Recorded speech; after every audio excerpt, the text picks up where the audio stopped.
Almighty God, by whom alone kings reign, and princes decree justice, and from whom alone cometh all counsel, wisdom, and understanding, we, thine unworthy servants, here gathered together in thy name, do most humbly beseech thee to send down thy heavenly wisdom from above, to direct and guide us in all our consultations, and grant that we, having thy fear always before our eyes, and laying aside all private interests, prejudices, and partial affections, the result of all our counsels may be to the glory of thy blessed name, the maintenance of true religion and justice, the safety, honor, and happiness of the king, the public weal, peace and tranquility of the island, and the uniting and knitting together of the hearts of all persons and estates within the same, in true Christian love and charity, one towards another, through Jesus Christ our Lord. Amen.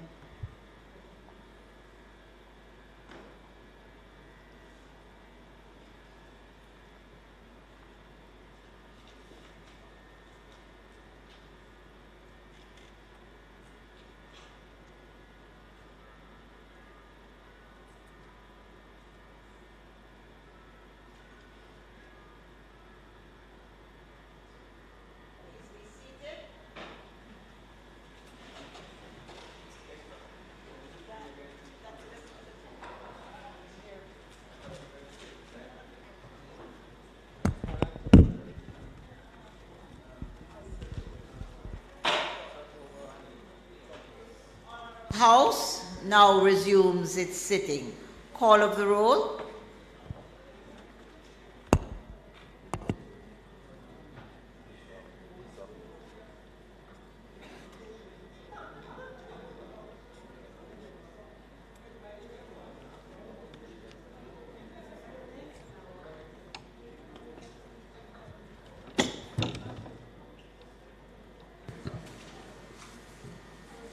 Mrs. Holness, Mr. Bartlett, Mr. Holness, Dr. Clark, Dr. Chang, Mr. Shaw, Mr. Samuda, Ms. Grange, Mrs. Williams, Mrs. Malaufort, Dr. Tufton, Mr. McKenzie, Mr. Chuck,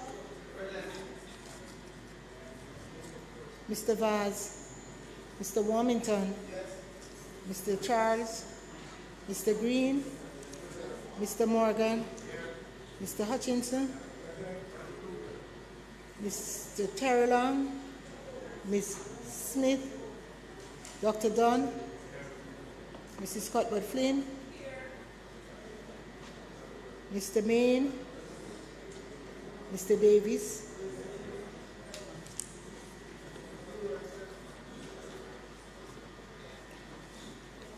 Mr. Witter, Mr. Brown, Dr. Brown-Burke,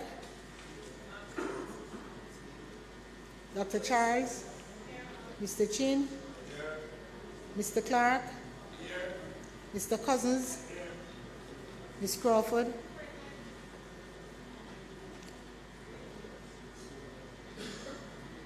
Ms. Daly, Ms. Davis, Mr. Golding, Mr. Graham, Dr. Guy, Ms. Hamilton, Ms.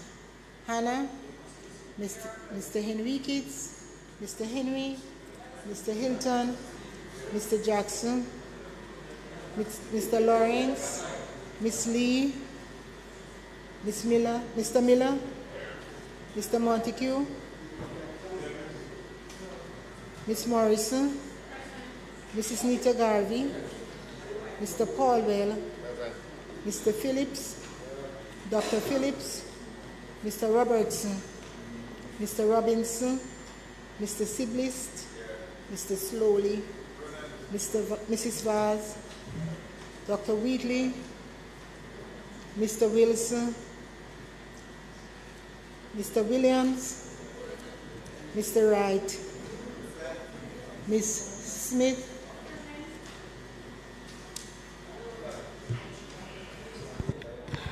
Members, as usual, it is my privilege and pleasure to welcome all of us here this evening for the sitting of the House of Representatives. Today, 16th of May, when we will continue the sectoral debate. I want to extend a very special welcome to persons in the gallery, and I know I can recognize, at least from pictures, the other half of the proud member from Southwest St. Elizabeth, and the minister without portfolio in the office of the Prime Minister, who are one of our speakers this afternoon. I also want to welcome all those joining us online by the various social media platforms, and of course all of us here as members of Parliament. House Leader. Thank you, Madam Speaker. Today it is our intention to continue the sectoral debate. Our presenters today will be the Honourable Floyd Green, Member of Parliament for St. Elizabeth. Southwestern, and Ms. Lisa Hanna, Member of Parliament for St. Anne Southeastern. In that order, Madam Speaker. Thank you. Members, the question before the House is that we have a suspension of the items on the agenda and move to public business, where we'll have the continuation of the sectoral debate. Those in favor? Those in favor? Those against? The ayes have it. Member, the Honourable Floyd Green, Minister without portfolio in the office of the Prime Minister. Now invite you.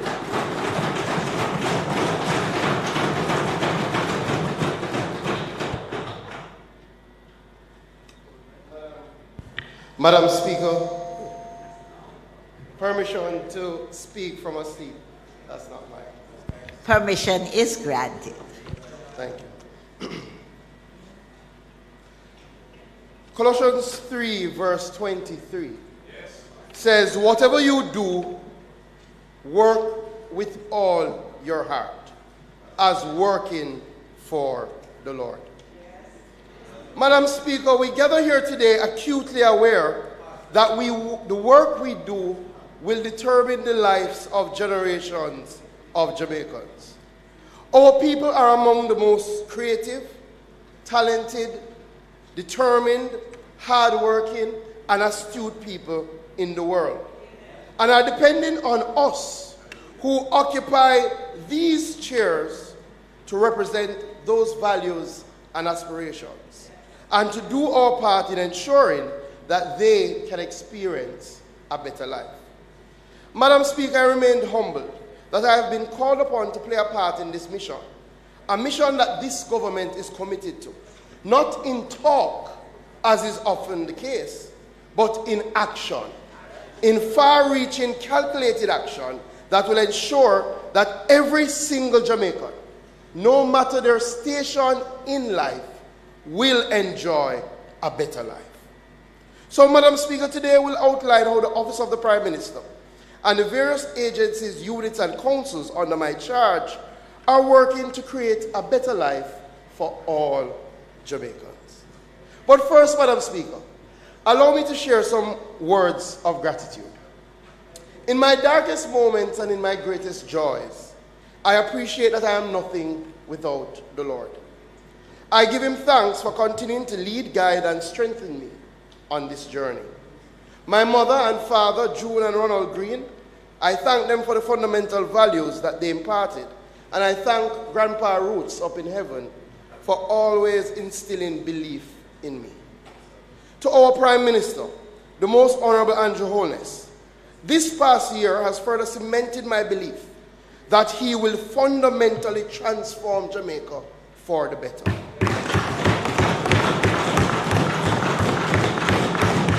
Madam Speaker, his every decision is predicated upon the question, what is in the best interest of our people and our country. Mr. Prime Minister, you continue to provide inspired and effective leadership, and I'm appreciative of your guidance and support, and humbled to play my part in advancing your vision. Madam Speaker, your duty is a challenging one, and I revere your strength and your command of the House. You have led every sitting with objectivity and efficacy. Thank you for your usual guidance and your kind words, and please give my kindest regards to the people of South Trelawney. To my fellow members, it is not an easy road, and I respect your commitment and your service. I want to thank the staff at the Office of the Prime Minister and its agencies, led by Permanent Secretary, the Honorable Audrey Sewell, CTD, Sharika Hebbins-Allison, the National Identification Project Team, led by Dr. Vernon, the RGD, and all other councils, departments, and agencies of the OPM who are working to create a better life for all Jamaicans. Madam Speaker, it is often the persons behind the scenes that make what we do possible.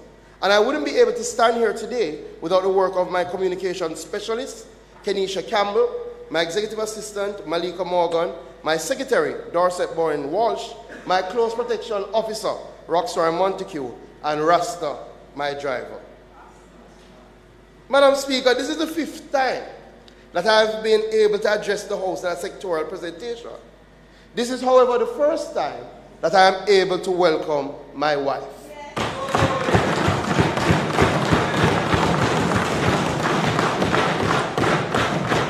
Mrs. Kerida Bryce Green. The support and understanding that she and my son Nathaniel Marcus give is immeasurable. I love you both immensely, and I thank you for all you do. My Southwest St. Elizabeth family, the love, appreciation I have for you is unmatched. Thank you for your continued confidence in me to serve. Allow me to specially recognize Councillor Jeremy Palmer, Mayor Derek Sangster, Councillor Whitney Smith-Curry, Caretaker Dini Bamadelli, Dr. Carl White, and my entire management team. Madam Speaker, I will start my sojourn on the steps being taken to create a better life for all with an entity that we all know very well, the Jamaica Social Investment Fund, a results-oriented entity. In order to create a better life for all, Madam Speaker, one has to appreciate some of the critical issues faced across the country and take direct steps to address them. This has been the hallmark of JISTV. Chief among its achievements for last year, Madam Speaker, was the completion of a 1.2 billion coastal revetment along Port Royal Street, a spend members that will benefit over 600,000 Jamaicans.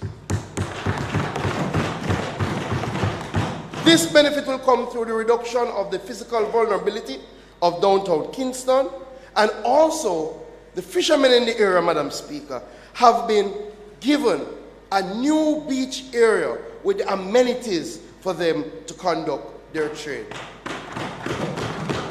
Madam Speaker, you must be honest. Now, when you drive on that stretch, you feel and see the revitalization of downtown Kingston and the creation of a new Jamaica. We are creating a better life for all.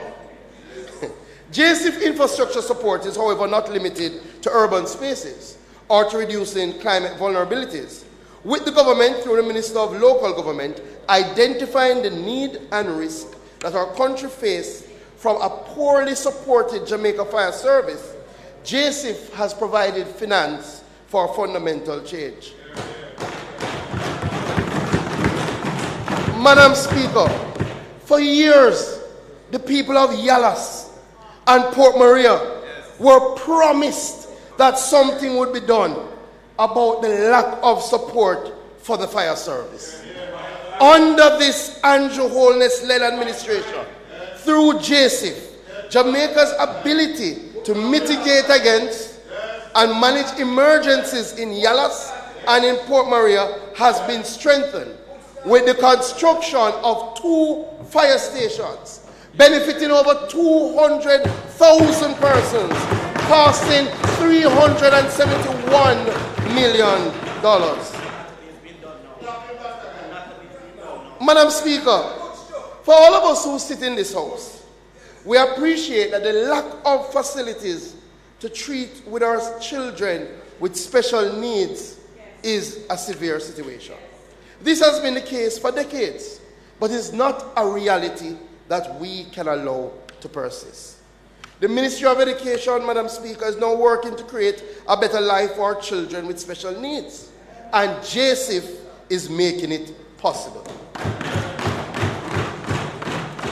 Madam Speaker, hundreds of students across Manchester Central and adjoining areas who require special education now have a more affordable option following the construction of a fully equipped special education block at the Albion Primary School valued at over $87 million. We are creating a better life for all. JISTV has also moved to support the government's strategic plan to expand secondary healthcare centers in order to take the pressure off the primary facilities, like hospitals. And as such, Madam Speaker, over the last 2 years, JISTV has constructed or rehabilitated health centers in Adelphi and Granville St. James to benefit 13,000 persons. The health center constructed in Adelphi was constructed, Madam Speaker, at a cost of $50 million. And this expanded service health center is a welcome addition for the members of the community who no longer have to travel to other centers to access vital services. The Granville Health Center was rehabilitated and expanded at a cost of over $52 million. Madam Speaker, larger waiting areas, additional office, other healthcare personnel, a healthy and safer environment to work in. We are creating a better Jamaica for all. Madam Speaker, Mr. Sweeney is here, and we know that he has a special place in his heart for the farmers of this country. And as such, JISTV has worked with the Ministry of Agriculture to strengthen the sector through the Rural Economic Development Initiative READY program. In fact, 1,900 farmers in New Forest and Dove House agri-parks now benefit from water that is extracted through the NIDS system with the installation of new solar plant to run that facility wholly, Madam Speaker. Madam Speaker, there has been a multi-purpose cold storage facility in the members' constituency in Another Bay, St. Mary, which was retrofitted to help 127 farmers from St. Mary, St. Thomas, Portland, and other parishes. Madam Speaker, over 3,000 women and youth farmers, fisherfolk, backyard farmers got equipment, tools, inputs for crop production, apiculture, fisheries, livestock from JISTV in the last financial year. JISTV continues to make the lives of people better.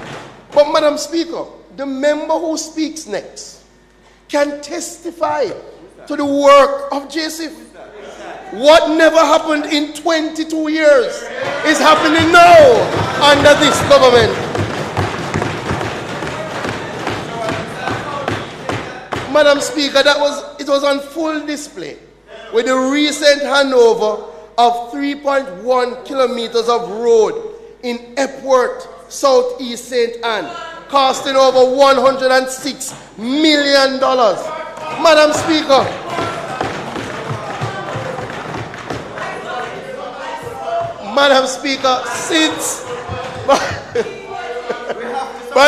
since the road has been done, crop production in the area has increased by 25%. And you know, Madam Speaker, you know what is being reported? The teachers from Epworth Primary, they're saying that a attendance to school has now increased since the road has been done. We are creating a better life for all.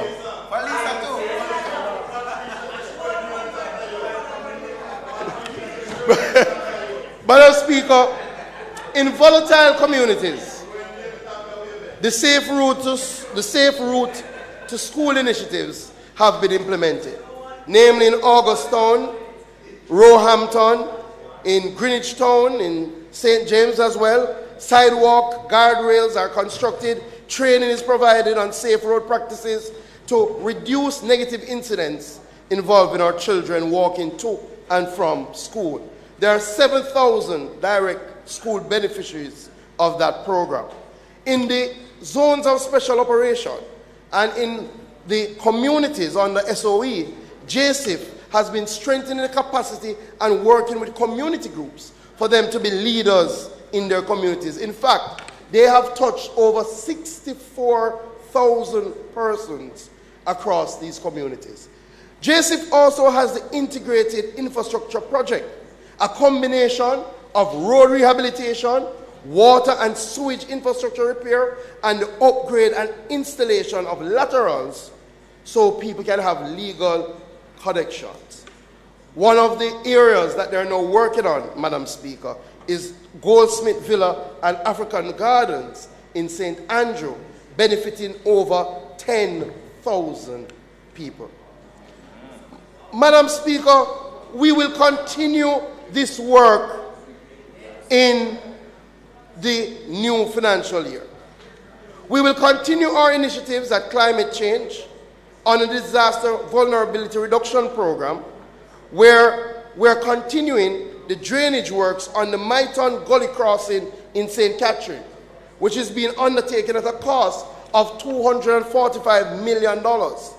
This intervention, Madam Speaker, will reduce the risk of flooding for over 37,000 residents and the numerous persons who use this area as an access route to Kingston.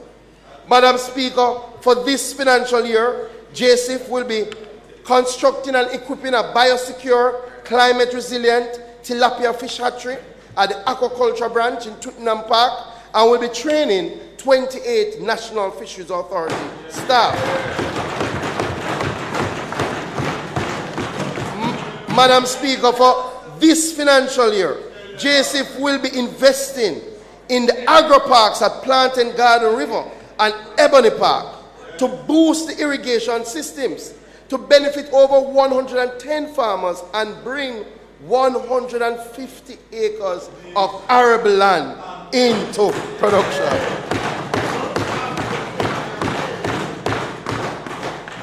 Madam Speaker, to put rural MPs on call, JISTV is preparing a proposal that will assist persons in rural communities who have been negatively affected by climate change. The fund is now an accredited agency by the Green Climate Fund, and I want to congratulate Minister Matthew Samuda on the work in that regard, and the fund can now access up to US $50 million for climate financing grants. Finally, for JISTV, Madam Speaker, the Ready to call for business proposals is open now. Community groups can get up to US $250,000. I urge MPs to work with their community groups, have them check the JISTV website, jistiv.org, and have them apply. Madam Speaker, we are creating a better life for all. Madam Speaker, in the same vein, the Chase Fund has been doing significant work to create a better life for all. The Chase Fund continues to channel needed interventions for social transformation and sustain national economic growth in its mandated areas: early childhood education, health, arts, and culture. Madam Speaker, last year under its early childhood education portfolio, Chase completed the construction of 3 infant schools at the Santa Cruz Primary, the Leeds Primary, and the Savlamar Primary in Westmoreland. Madam Speaker, these interventions represent over 11,000 square feet of early childhood education space and benefit over 440 infants. But Chase has not stopped there. They have upgraded over 30 infant schools through roof repairs, bathroom renovations, doors and windows installation. In fact, they've equipped student and teacher furniture, kitchen equipment. But the one that excites me, Madam Speaker, is that Chase has a technology enhancement program. That they do not only help early childhood institutions with computers and printers, but Madam Speaker, if you look to the screen, Chase is now putting in our early childhood schools interactive display boards. So we're out with the whiteboards and we're bringing technology into the classroom of our early childhood centers. Madam Speaker, we also provided 276 scholarships valued at $60 million to students pursuing undergraduate and postgraduate studies in the education center. I think it is fair to say, Madam Speaker, that Chase is creating a better life for our children. Madam Speaker, when you look at health, I won't speak about Chapelton, because the member from North Central Clarendon has already said a lot about how the health system of Chapelton has been made better. Suffice to say, Madam Speaker, Chase contributed $132 million to the rehabilitation of the Chapelton Community Hospital. It is a brand new hospital. You can see it on the screen, Madam Speaker. But Madam Speaker, Chase has done a lot more for health. And I'm going to go through, because a lot of these things happen and they go unnoticed. Madam Speaker, through the funding of Chase, the Savlamar Public General Hospital was provided with ECG machines, portable ultrasound machines, cardiac monitors, and patient vital monitors to improve triage and the assessment of patients. The Mandeville Regional Hospital was equipped with a C-arm machine, which is an advanced medical imaging device.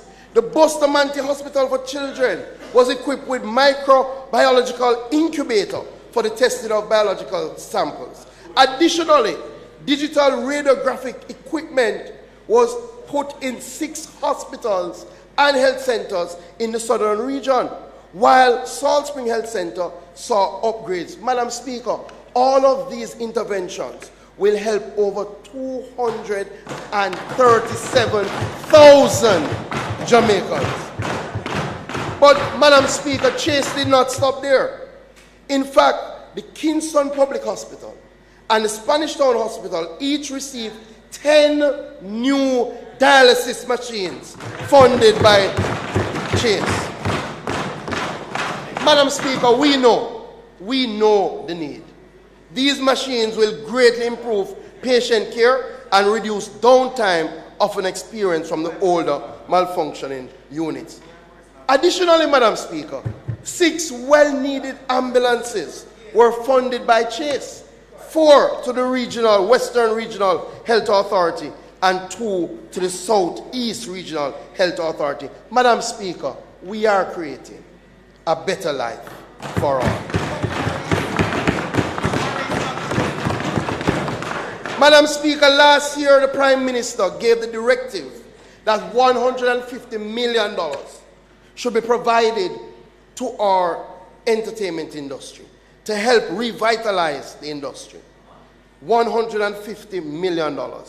Madam Speaker, funding was approved for 48 projects, totaling the entire $150 million during the last financial year.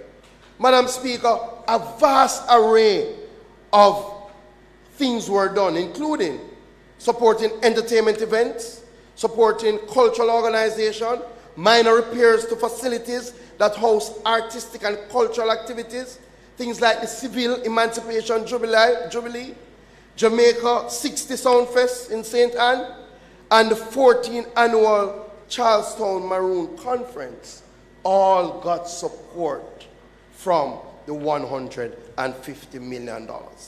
Plus, Madam Speaker, Chase awarded 83 arts and culture scholarships and education grants to students in need. We are making the lives of Jamaica better. Madam Speaker, what are the priorities for this year from Chase? And I'll only speak of 3. Under early childhood education, the organization will continue to help infant departments reach the standards for ECC certification, and they will be constructing schools in the Barking Lodge area in St. Thomas and Farm Primary and Infant School in St. James. I hear the member from St. Thomas.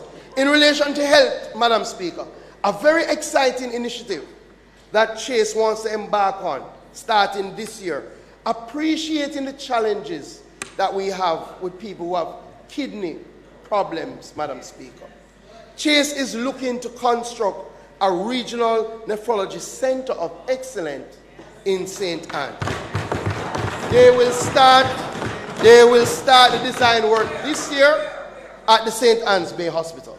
They will start the design work this year, Madam Speaker, and that would go a very, very far way to helping our Jamaicans who have kidney challenges.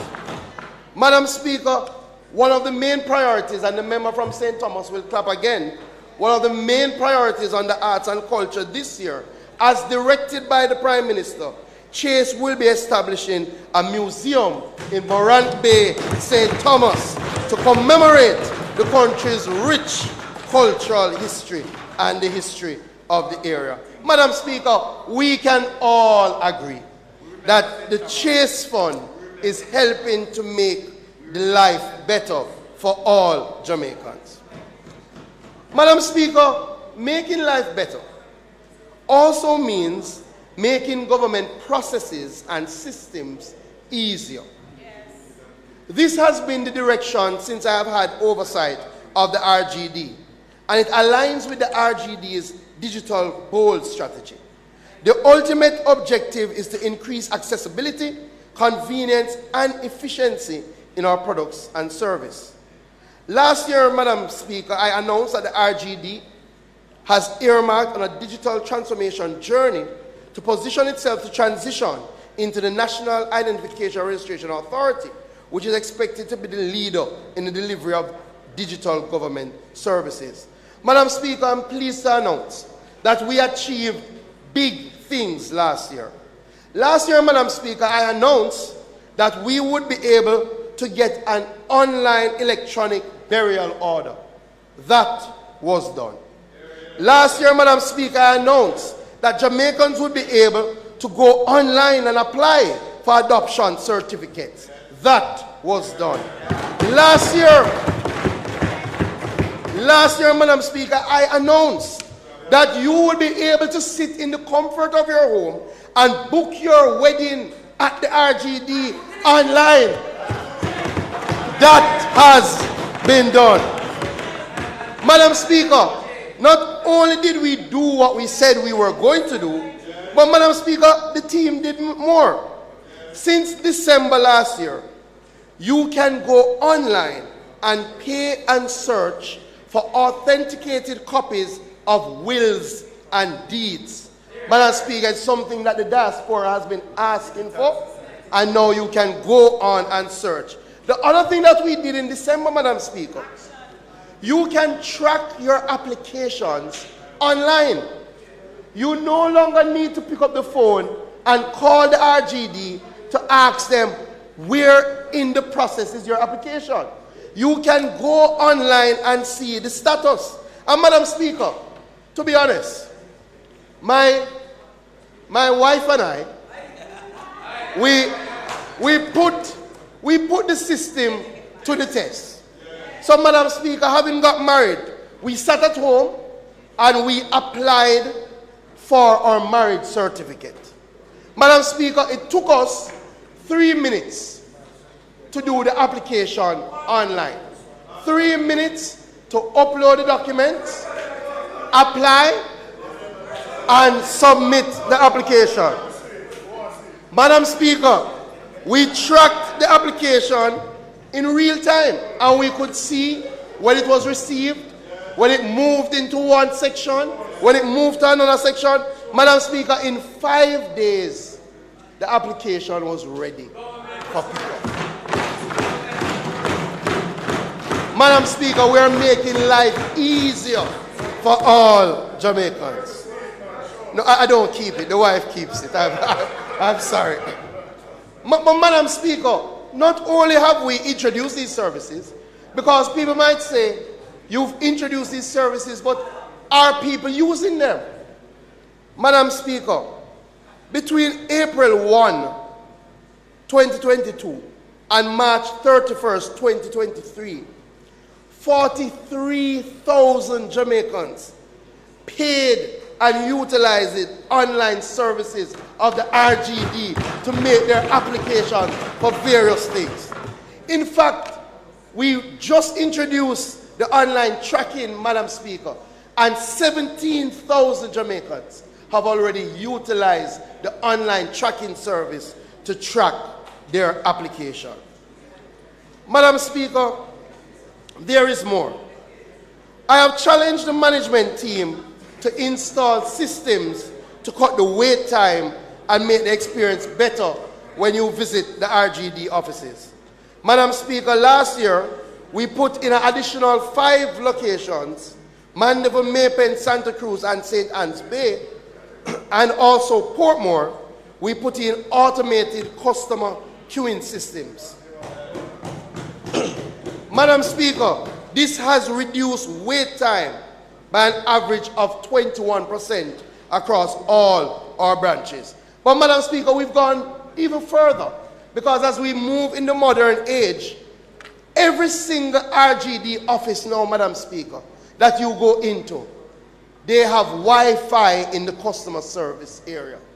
So, Madam Speaker, not only is the wait more bearable, but you can also, if you do not have the service at home, you can also get the online services by coming to the office. And we're going a bit further, Madam Speaker. One of our innovations is to introduce self-service kiosks at all our branches. This will provide a convenient, efficient way for customers to complete various tasks, such as making the applications, tracking the processes, or completing other types of transactions. Madam Speaker, by allowing the customers to complete the transactions on their own, it reduces the dependency on the customer service representative, and therefore allowing them to deal with the more difficult matters. We've already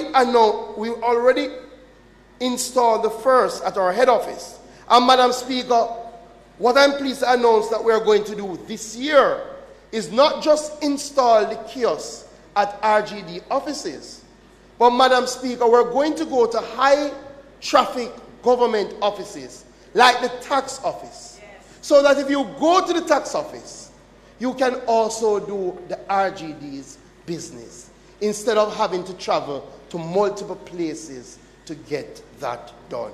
We are making life easier for all Jamaicans. Madam Speaker, we've seen that genealogy research has grown significantly all around the world. People want to know their family tree, their family structure. They want to trace their ancestry. And as such, Madam Speaker, we decided during the course of this year to revamp our genealogy service, to make it more effective and more efficient. And we have rebranded it, Madam Speaker, and now it is known as the Out of Many search. You like that one? Out of Many search.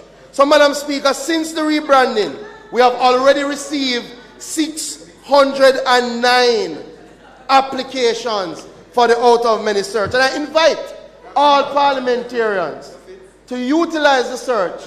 Trace, I think the member from St. Mary has his own. Excellent.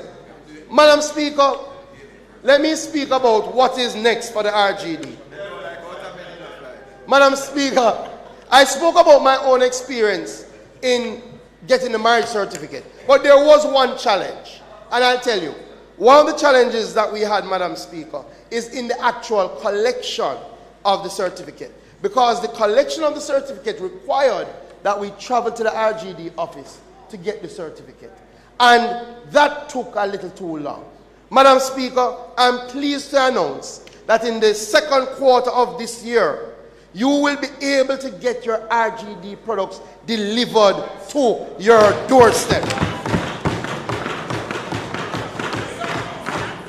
We are reintroducing the certificate delivery service, Madam Speaker, so people do not need to come to the office. They can apply online and they can pay for delivery and get the delivery directly to them. Additionally, this year, Madam Speaker, we do offer free first birth certificates. But the RGD had put in a process, Madam Speaker, that you had to apply for the birth certificate, because we didn't want to have the certificates and people not come to collect it. So what used to happen is that people had to go to the RGD office to apply for that free birth certificate. Madam Speaker, as of this year, people will be able to apply online for their free birth certificate. So 30,000 mothers will no longer need to make a visit to the RGD to make that application in person. Madam Speaker, one more innovation for this year, and I think Minister Chuck will like this one. Madam Speaker, if you listen to Minister Chuck's presentation, he spoke about the challenges with deadlift and the issues at the Administrator General, and the fact that a lot of Jamaicans are still passing away without leaving a will. Madam Speaker, this year, the RGD plans to introduce a will drafting and recording service that will help Jamaicans draft their will and register their will at the RGD. We are making life better for all, Madam Speaker.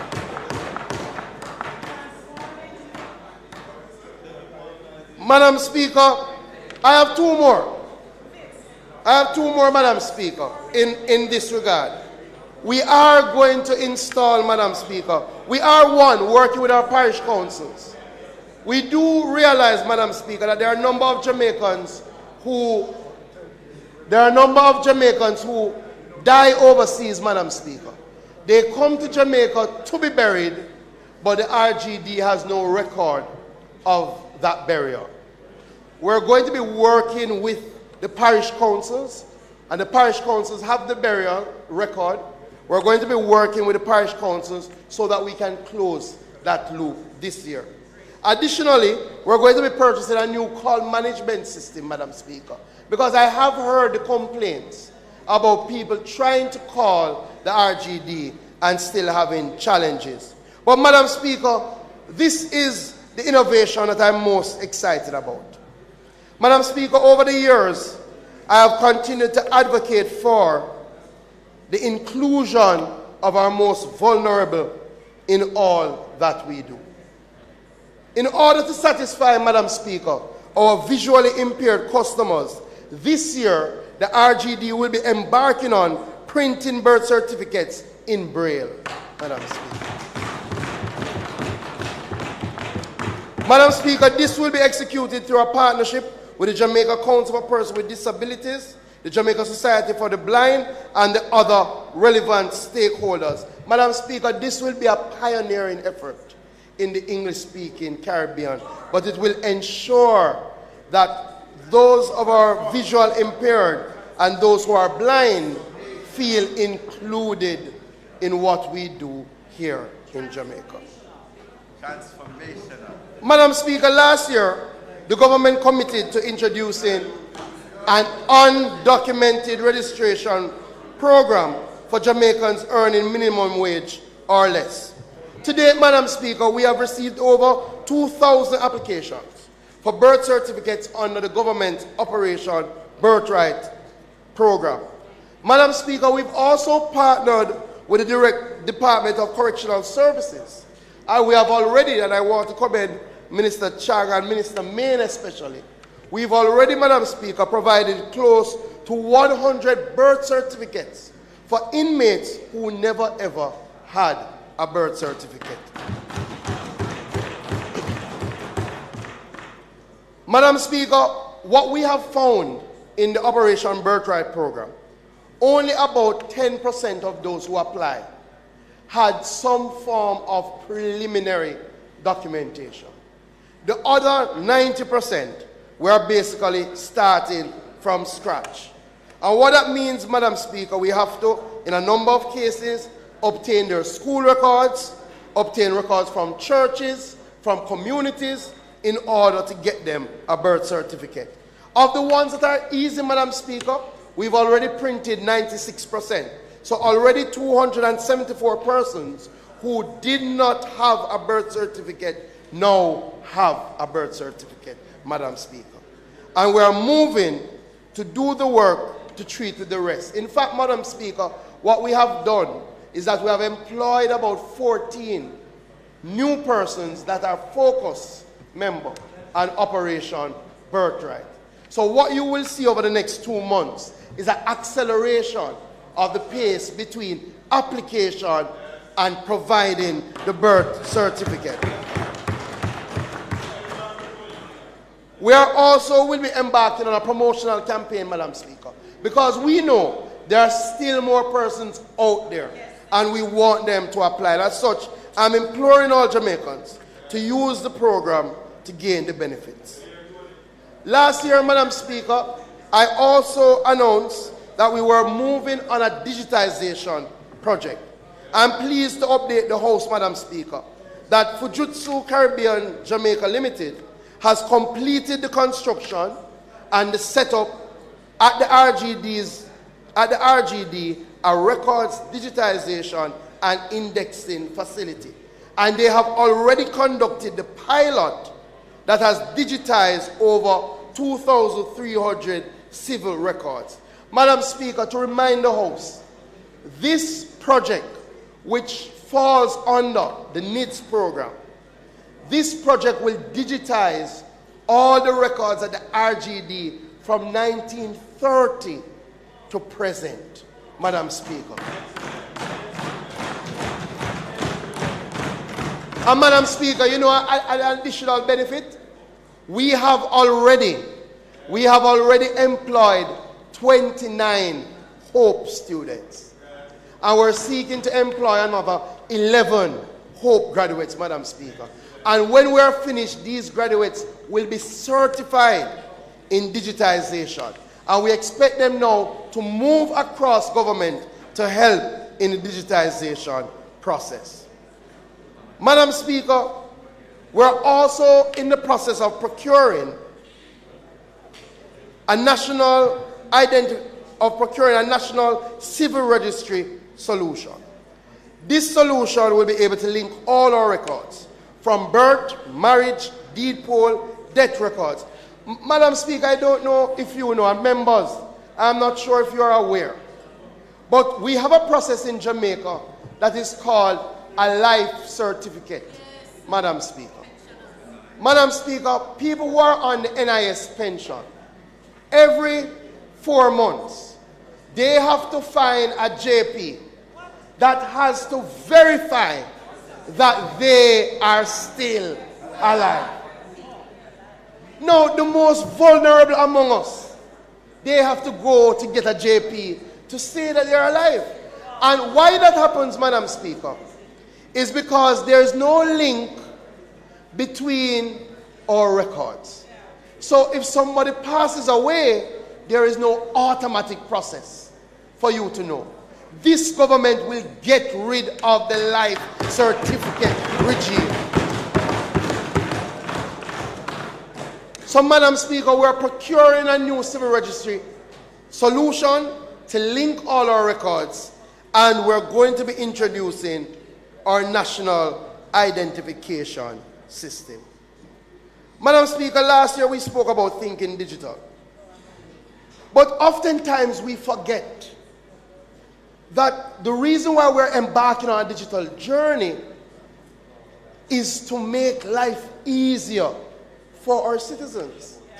It is truly to create a better life for all, Madam Speaker. So this year, we are focused on implementing national identification as a service for public good. Madam Speaker, on December 13th, the government opened the National Identification Card Personalization Center, an enrollment site at the Central Sorting Office, and commenced a technical pilot to evaluate all the processes behind the enrollment and issuance of a national identification card. Madam Speaker, during the technical pilot, the NIDS Project Executing Unit and the PBS Consortium successfully integrated various systems such as pre-enrollment, inline enrollment, queue management, and identity management. The system, Madam Speaker, is now able to personalize national identification cards with digital certificates as one of the final layers of protection for card holders. Additionally, Madam Speaker, we spent the last few months doing penetration tests to ensure that we have the most secure system possible when we undertake our national rollout. Madam Speaker, digital signatures are now a reality. And what we're able to do is to personalize each national identification card with unique credentials that can be used for authentication from age 13. Madam Speaker, we believe that this new tool will really create a sustainable future for all Jamaicans. So, Madam Speaker, we are now on to the next step. And the next step, Madam Speaker, that we have embarked on is that we have opened up the system to Jamaicans. We have invited 300 Jamaicans to volunteer to register for the participation in our pilot project. In fact, Madam Speaker, we said you could register online. We were looking for 300 people, and within 24 hours, we had to close it down because the response was so great from people wanting to participate in the national identification system. And Madam Speaker, these are real persons, real Jamaicans who have now started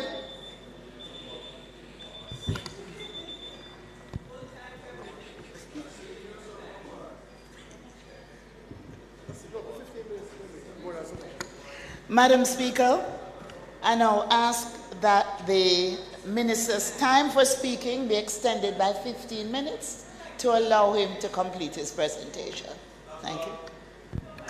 Members, the question is that the Minister be given 15 minutes to complete his presentation. Those in favor? Those against? The ayes have it. Minister? Thank you. Thank you, Madam Speaker. So, Madam Speaker, I was making the point that Jamaicans have gone and are now going through the pilot process. And Madam Speaker, here are some of the responses from regular Jamaicans. Sean on Twitter said, I did my NIDS enrollment this morning. Very good experience and professional staff. They are currently accepting walk-ins. Okino said, I did my enrollment today. It was an exceptional experience as far as customer service is concerned. I also felt that my data was being handled with care and that the employees understood the importance of data protection. Somebody who goes by the name Jamaica Girl. So I went and got enrolled in the NIDS pilot today, and I quite enjoyed it. Maybe a little bit too much, because me and the lady ended up chatting. But it was a breeze. Madam Speaker. Madam Speaker, Jamaicans are now experiencing the better Jamaica through our national identification system. So, Madam Speaker, this year we will move into national rollout. It is clear that in order for the national ID to work, it has to be accessible and it has to be useful. So in this calendar year, the government will go to tender to select contractors to commence a modification of an additional 19 post offices to expand access to the National Identification Card. We're presently, Madam Speaker, finishing the enrollment center at the Post Office Mall in Ligani, and will break ground for Mona and Constant Spring.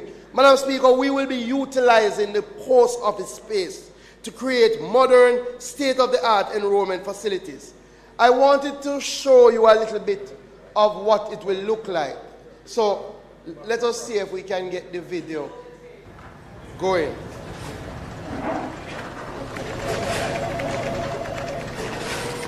So, Madam Speaker, again, what we will be doing is revamping the post office space. I think this one is Black River. This is, of course, Frankie and JC, what Black River will look like. Their NIDS Enrollment Center. And again, as you can see, we are ensuring that we can have all Jamaicans, so it will be equipped for persons with disabilities.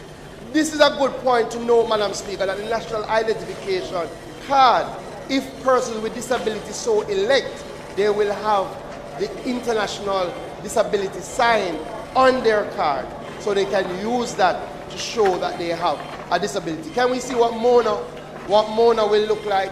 Madam Speaker, what we're going to do at Mona is we're going to create an almost brand new facility at Mona, because we believe that we will be able to utilize the campus that is right next door, that there will be a lot of interest from the students on campus to get their national ID. They won't have to go home, Madam Speaker, to get their ID. They can just go down to the post office gate, where you will have a brand new facility to have their national ID. I think the NIDS team deserves a big round of applause. But, Madam Speaker, not only does NIDS have to be accessible, the national ID has to be useful. And as such, Madam Speaker, we have gotten a consultant and we've identified at least 100 government services that heavily use identification, that we're going to seek to digitize using the national identification system to make life easier for Jamaicans. So services like PATH, NIS, so instead of having to have a separate NIS number, why can't you just apply for your NIS using your national identification card and get the NIS without having to go to a separate government entity? That is what we're working on, Madam Speaker. But, Madam Speaker, we're not stopping with government. We're not stopping with government. We signed the MOU, Madam Speaker. You would like this, Fitz. We signed the MOU with our banks. We signed a MOU with 10 deposit-taking institutions so that we could see how we could work together to use the national identification system to make the opening of bank accounts easier for the regular Jamaican. We have had 4 workshops with our banks, Madam Speaker, trying to see how we can use the national ID to make life better for all. Madam Speaker, I'm pleased to announce today that the Bank of Jamaica has given NCB approval to pursue 3 use cases that integrate the services of the National Identification and Registration Authority. The 3 use cases being pursued by NCB are face-to-face deposit account onboarding, online deposit onboarding with biometric authentication, and KYC remediation. Madam Speaker, this is a massive game changer. What it means, Madam Speaker, is that when we get the national identification system up and running, the National Commercial Bank has the authority to open online accounts using the NIDS. Open accounts without people having to go into the bank to get that done. Madam Speaker, this is the Prime Minister's vision. This is the Prime Minister's vision, Madam Speaker, so that those who are outside and who have been trying to come inside and are unable to, we use the technology to let them in. We are making life better for all Jamaicans. Madam Speaker, this year we will operationalize the National Identification and Registration Authority. We're in the final stages of composing the first ever NERA board, with most of the recommendations already being made, and the Prime Minister will make an announcement in short order in relation to the board of NERA. Madam Speaker, I heard Minister Morgan say that, I'll repeat it for my friend, Member Jackson. What was in the pipeline for 40 years is now being done by this government. We are creating a better life for all. Madam Speaker, we are already operationalizing the National Identification Registration Inspectorate, which will be done through the Electoral Commission of Jamaica. It is important to note, Madam Speaker, that NERA will provide independent oversight in terms of protecting the privacy and confidentiality of an individual's identity. Madam Speaker, the House will remember that we tabled the regulations in January of this year, and we took a major step towards inclusivity by laying the regulations and asking for feedback. Madam Speaker, the process went well, and I thank every person and entity that participated and gave us feedback. The CPC is now putting their final touches on the regulations, and I expect that before the end of this month, the regulations will be tabled. Over the next 6 months, Madam Speaker, we will be ramping up our public education about the usefulness of the national ID and the plans for national rollout. Already, Madam Speaker, we have started on-the-ground engagements, and we will be utilizing traditional and social media engagements to spread the word. I'm saying to MPs, we are willing to come to have town halls, school visits, to remind people how the national ID will make your life better. One of the areas, Madam Speaker, that we've already started to let people know, and if the video is ready, we can play the video. This is one of the areas that it will make our life easier.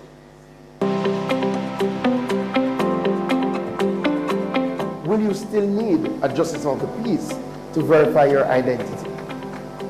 No.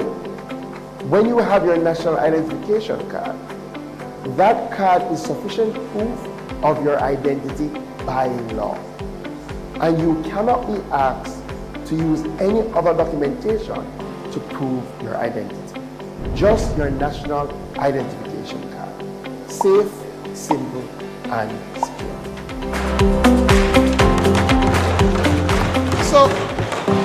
So Madam Speaker, the days of going to a JP, for the JP to sign on the back of your photograph and seal it, those days are numbered, because the national ID will make it easier and better for all Jamaicans. Madam Speaker, I turn to my final 2 areas.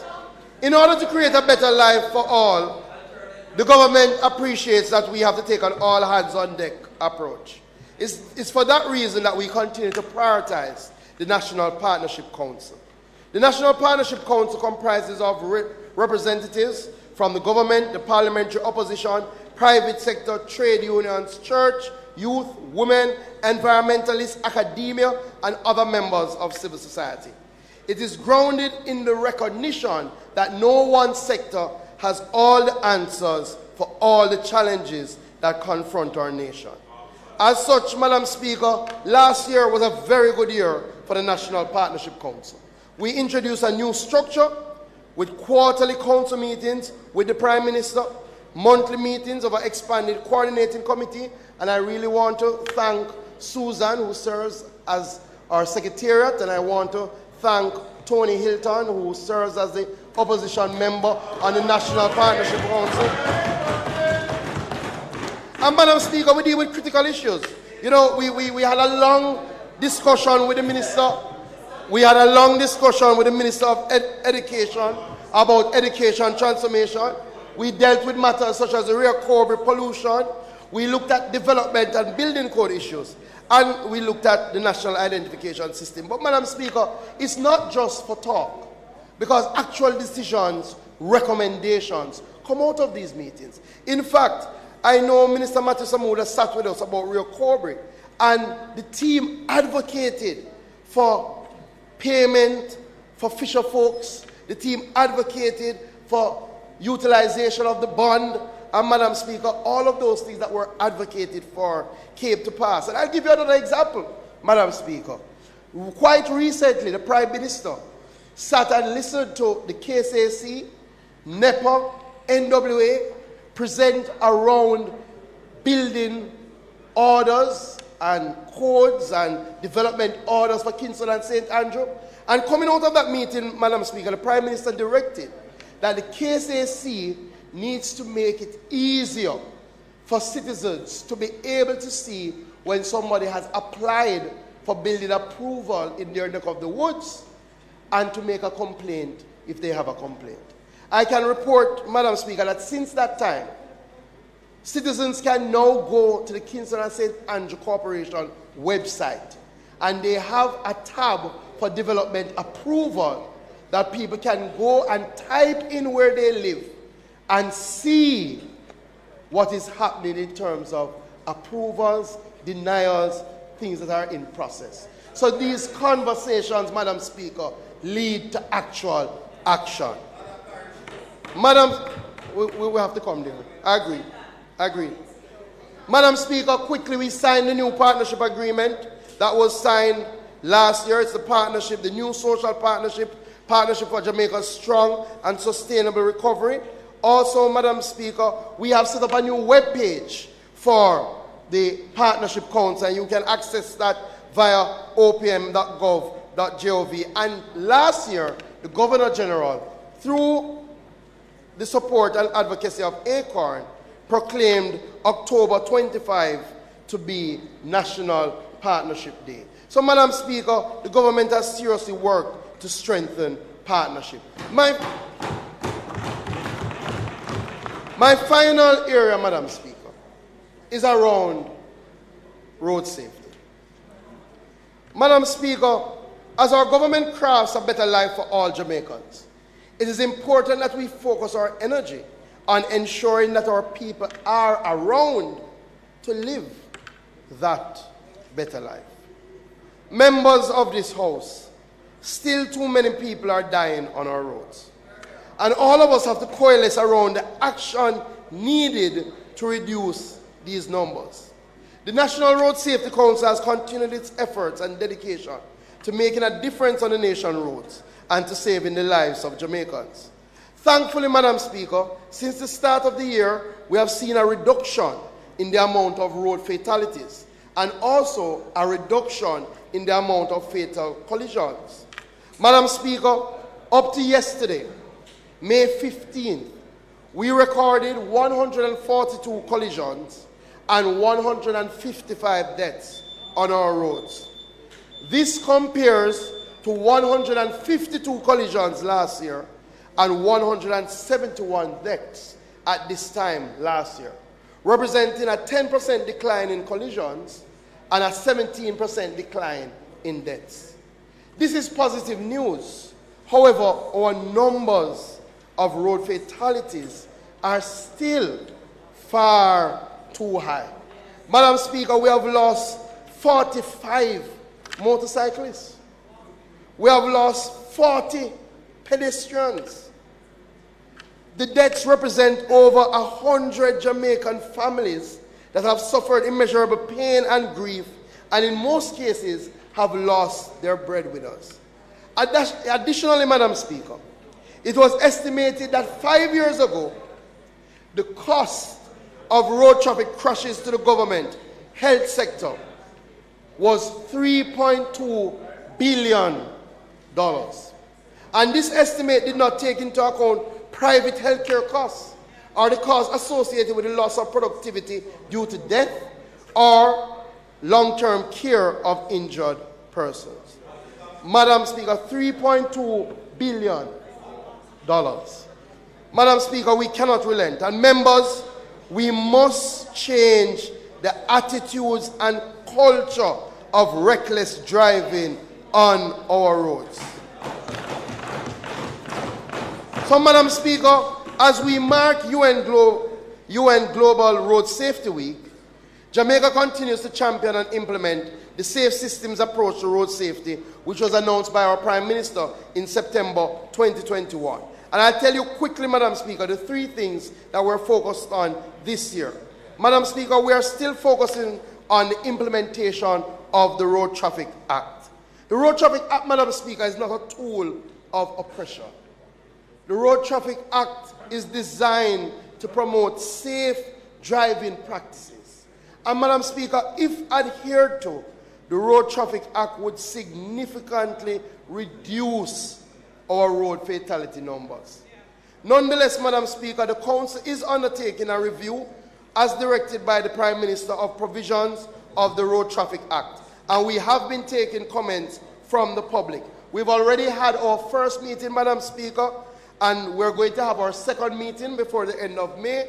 At that time, we will start preparing recommendations for Cabinet. Madam Speaker, just to let the House know, we have gotten a wide array of comments, including people complaining about the section that deals with renewal of licenses of drivers aged 70 and over. People are advocating that we should allow the use of the digital copy of their driver's license, if they have that. People have asked, Member Wilson, people have asked whether the RTA should look at bike taxes and how you treat with that matter. People have also advocated for the need to remove the need for the front plate on the motorcycle, and people have spoken about specifications regarding tints. So we have gotten a wide array of comments, and we will take them, we will review them, and we will make our recommendation. Madam Speaker, this year we will enhance our motorcycle training program. Very good program. Last year we trained 517 motorcyclists. We have 150 bikers who are now on a path to get their driver's license. We help them with insurance, bike registration. More importantly, the police indicated that they saw an increase in helmet wearing from the riders that we train. We're also going to work on the policy. The last area, Madam Speaker. Madam Speaker, I'm pleased to announce that we will be undertaking a project this year called a Safe Systems Approach for Safer Roads in Jamaica. Madam Speaker, we have secured $400,000 United States dollars from the UN Road Safety Fund to address important facets of the Jamaica road safety environment. And these are the core priorities, Madam Speaker. We will be strengthening road safety management capacities by developing a comprehensive electronic injury surveillance data system. One of the things that we will be doing, Madam Speaker, we will be carrying out a study to observe the attitudes of Jamaicans on the road. We will be also, Madam Speaker, purchasing new breathalyzer equipment. We have $73,000 US for that. We will be purchasing new speed enforcement equipment, $50,000 US for that. And we will be training our officers for the sum of $80,000 US. This project, Madam Speaker, will run over 3 years, and I especially want to commend Dr. Lucien Jones and Mr. Victor Anderson for working to pull this proposal together in record time, and commend the UN Road Safety Fund for supporting this cause. Madam Speaker, members, Jamaica, there is still a far way to go, but Jamaica is in good hands.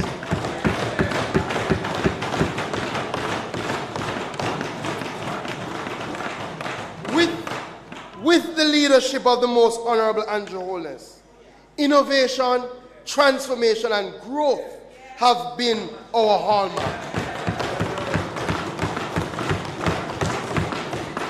Jamaica is being molded into the best version of herself. Madam Speaker, our vision is to ensure, and it must be the vision of us all. Our vision is to ensure that there is a better life for every single Jamaican. Our vision is to address some of our fundamental issues, from disaster risk management to early childhood education to healthcare to reforming our processes to serve us better. Madam Speaker, we will not relent. Neither will we be distracted.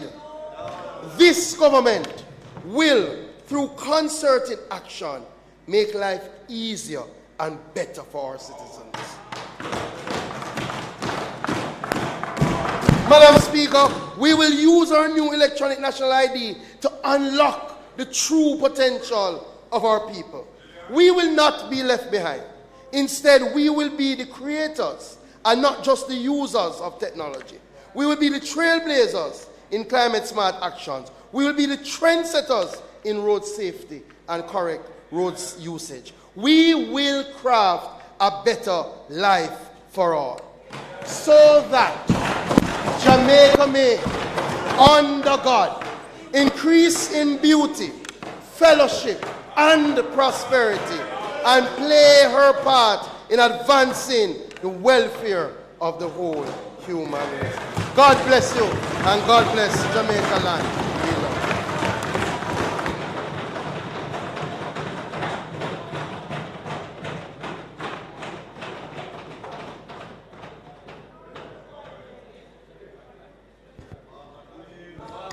Madam Speaker, an excellent presentation. Madam Speaker, I now ask you to invite Ms. Lisa Hanna, Member of Parliament for St. Anne Southeast, to make her contribution. Thank you. Just before I invite the member from St. Anne Southeastern, I want to thank and agree with the House Leader, the member, Minister Green, for your very spirited presentation, and I thank you for sending greetings to the people of South. And I know they're asking you to ask agencies like JISTV to remember the farmers in South Trelawney. We are crying out. Thank you. Member from Southeast St. Anne, I'm happy for you, but I'm a little jealous. I now invite you to... Madam Speaker,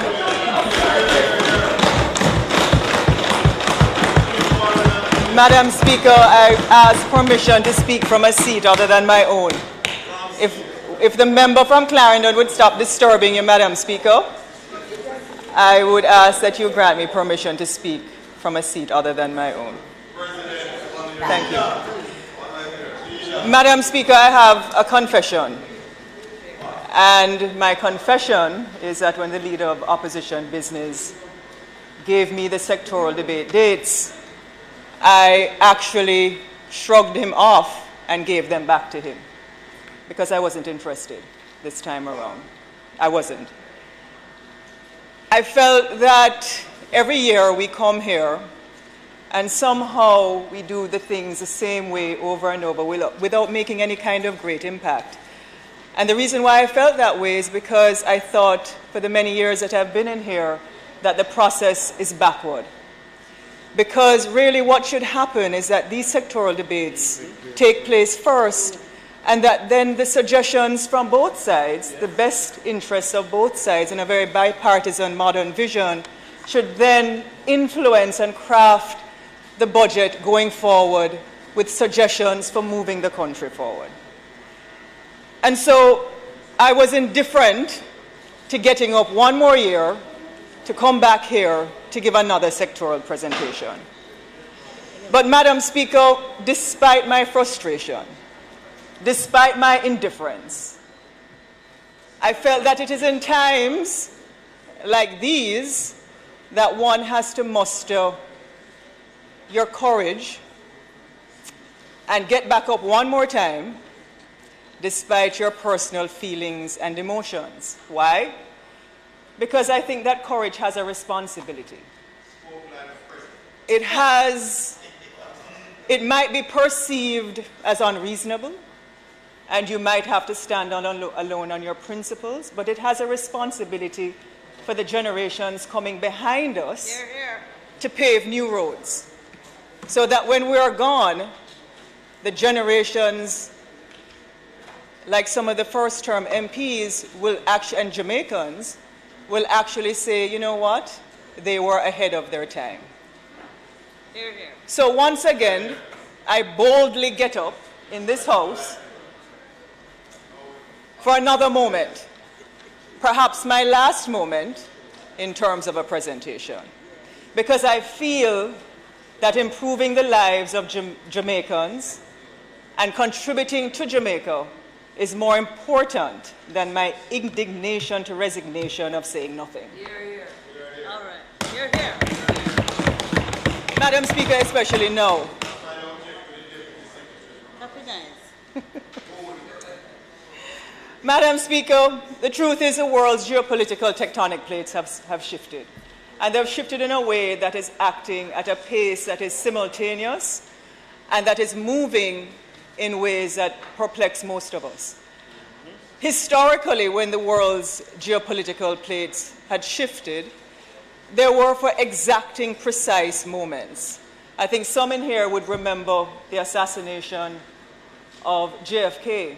Some would remember the assassination of MLK. For those of us, we remember the freedom of Nelson Mandela, and certainly other instances in terms of the fall of the Berlin Wall. And in those moments, it gave us cause to pause and identify and self-reflect in terms of how we would move forward in terms of human connectivity.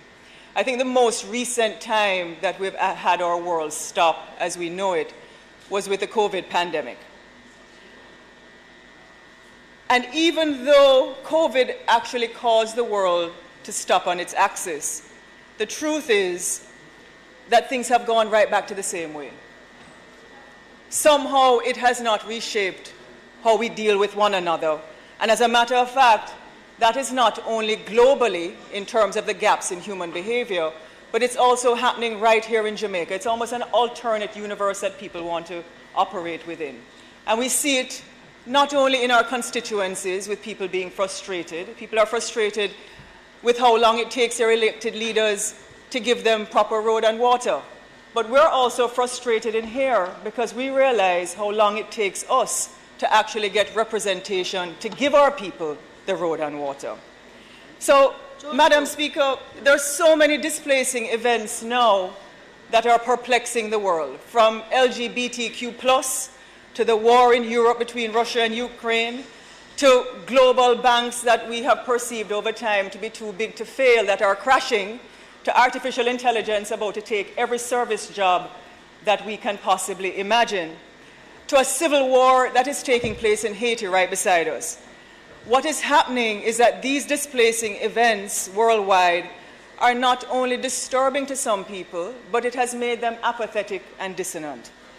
And I believe these consequences will have disastrous effects if we don't deal with them in a particular way. Hear, hear. So, Madam Speaker, the truth is that more of the same actually gives you just that, the same result. I've said repeatedly that we'll never really have true economic growth if we keep selling to 3 million people. Our population is just too small. And so we must think globally in terms of transforming our country into a place where our people's purchasing power can actually make them live a better quality of life. Hear, hear.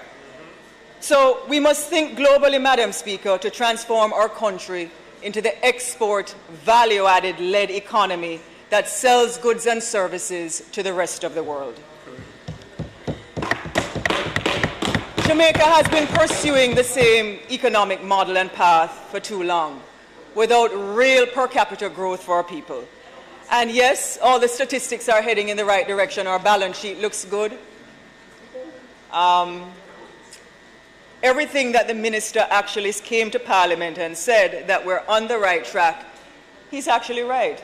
If you look at those numbers, we are on the right track. The problem is that significant economic growth continues to elude the majority of our people. And it is too marginalized, Madam Speaker, which negatively impacts the purchasing power of most of our people in this country.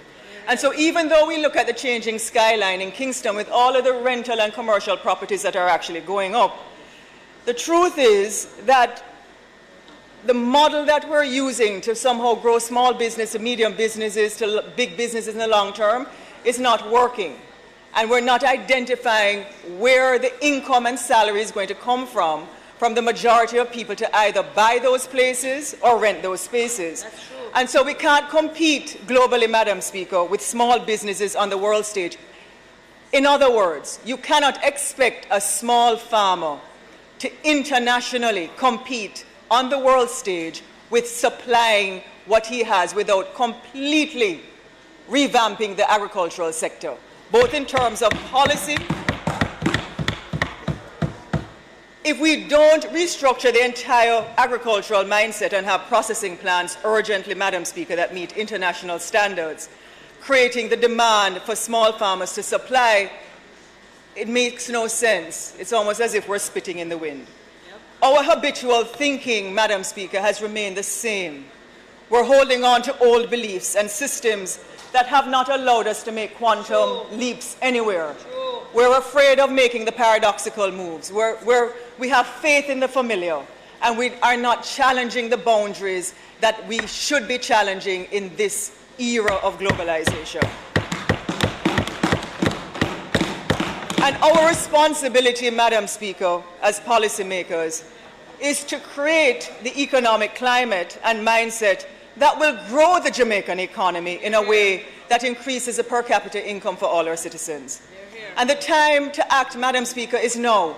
We cannot wait. No. We have been waiting for too long. And the time is now to invest the value-added capital into agriculture, medical and wellness tourism. We need to do it in our casinos. And we need to have Jamaica as a creative entertainment hub for the world to see and invest in those industries we should aggressively build out. Listen, I get it, because thinking big and thinking globally can be daunting, especially if you operate and have operated in a small society for most of your life.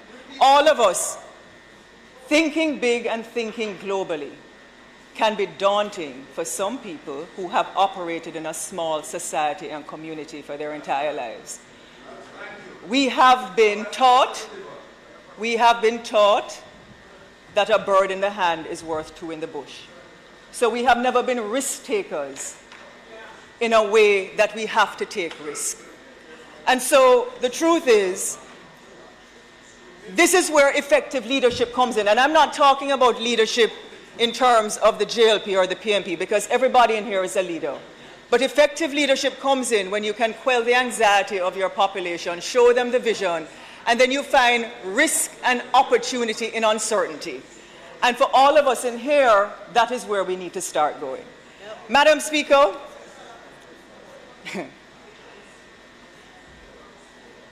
the creative economy, and I want the member and the Minister of Culture to listen to me.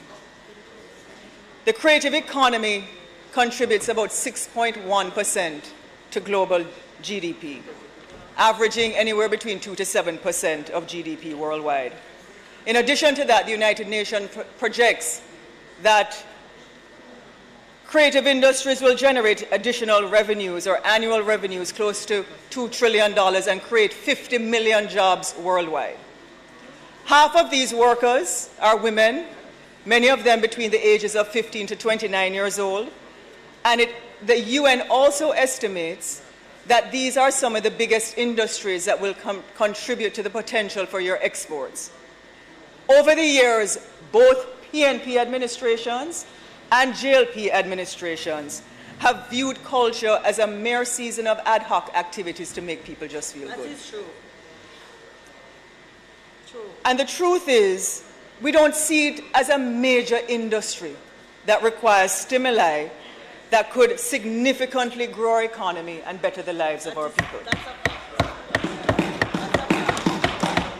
And Madam Speaker, both sides have reluctantly acted with conviction and financial devotion towards strengthening and developing our people's creative skills and really deepening our culture in this country. In the last financial year, culture as a line item in the recurrent budget received only 5.2% of the total budget. Oh boy. And that is compared to tourism, which received 13.5%. The majority of culture's budget was on transportation and people's salaries.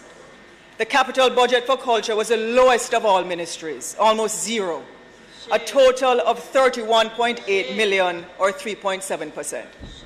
This year is even worse, as there is no real recurrent increases for programs, nor any, Madam Speaker, blue pages. There's no capital expenditure for culture at all. What happens to a country that does not give additional income to build programs for their culture? It is the only ministry that does not have any blue pages. The world is massive with close to 8 billion people, and even though Jamaica has a population of 0.038%, we contribute greatly, almost 1,000% in terms of our global impact in the world.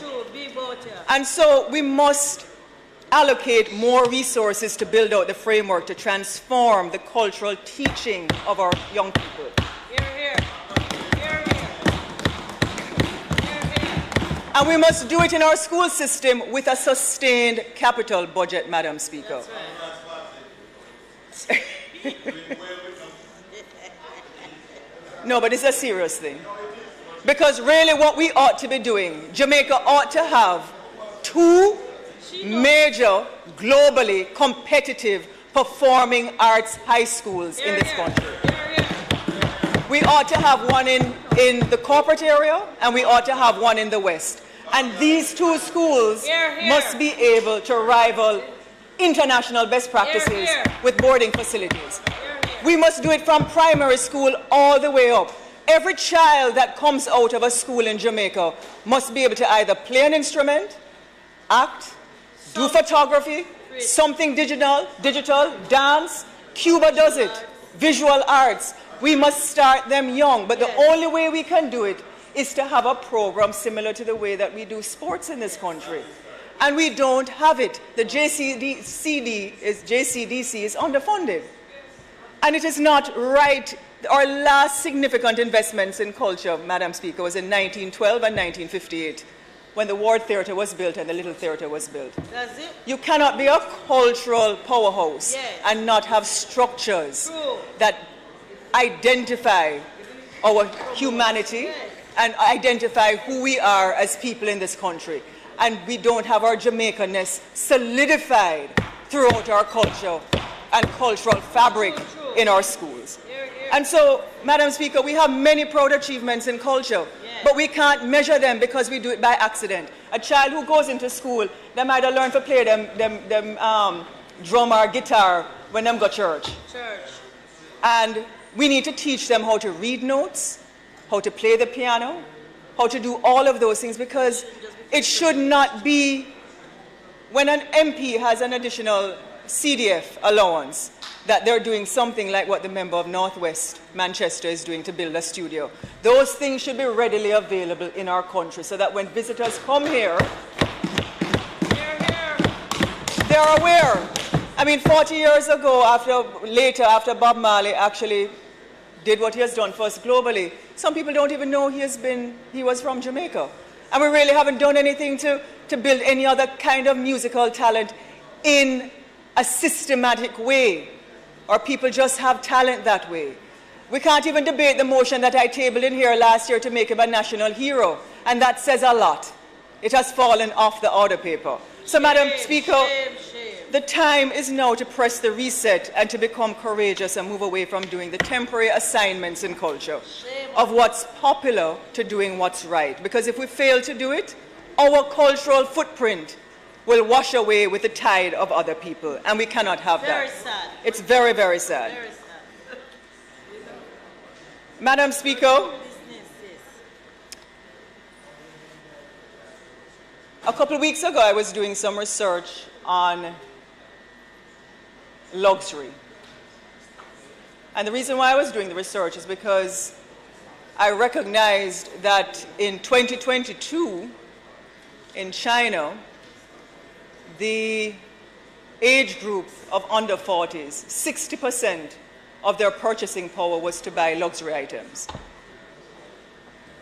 Subsequent to that, LVMH, a gentleman by the name of Bernard Arnault, who owns Louis Vuitton and Tiffany and Dior and Fendi, his company is now worth $500 billion. Why? Because people around the world are buying more luxury items. It is, and brands.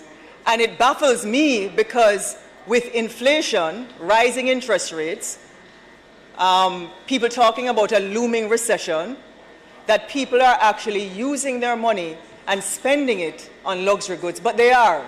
And by next year, it is estimated that it will even increase to 70%.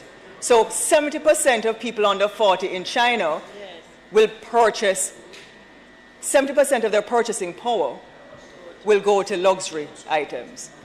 And so luxury is not going away. As a matter of fact, people are now prepared to pay more for first-class tickets. So airplane companies are looking to see how they can build out their cabins to more first-class cabins because luxury is booming around the world.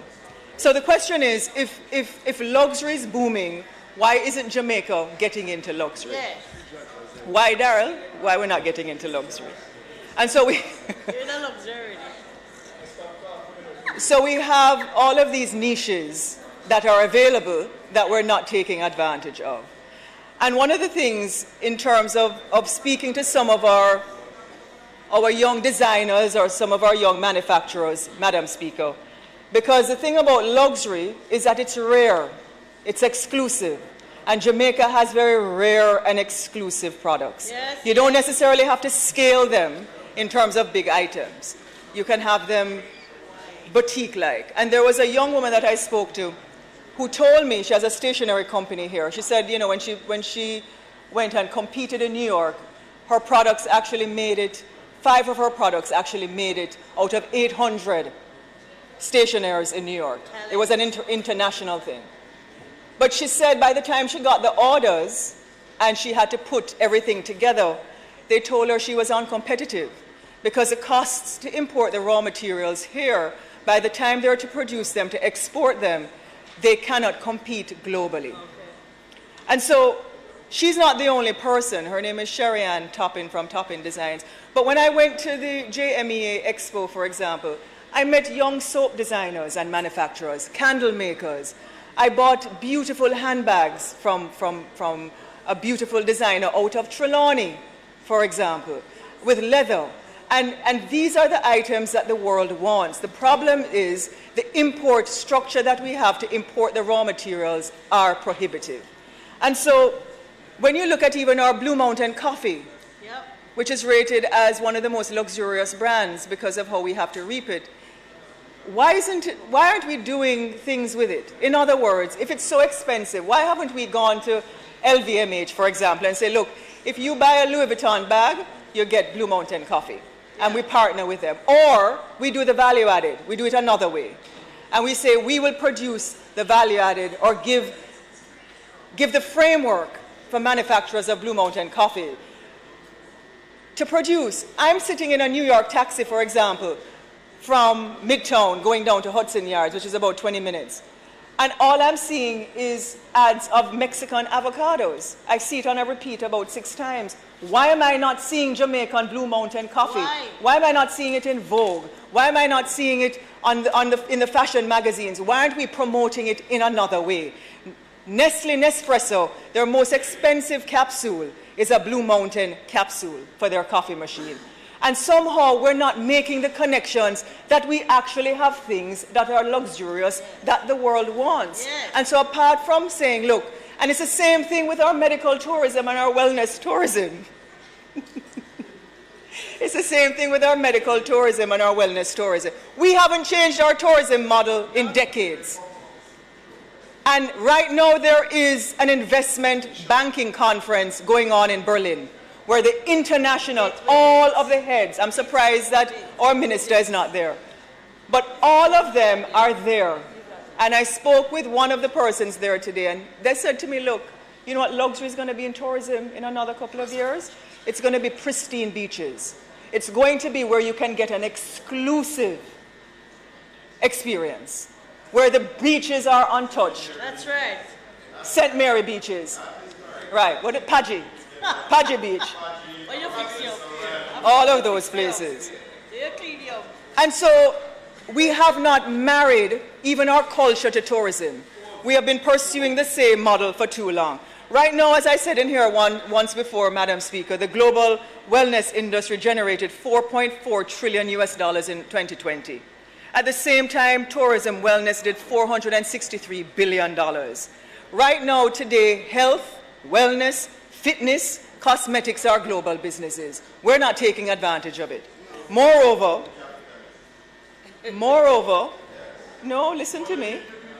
Moreover, I button for you, you know. Okay. The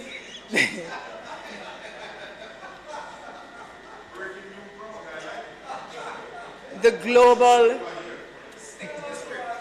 no man, I'm a friend. The global medical tourism market, Madam Speaker, accounted for $104 billion in 2019 and is projected to get to $273 billion.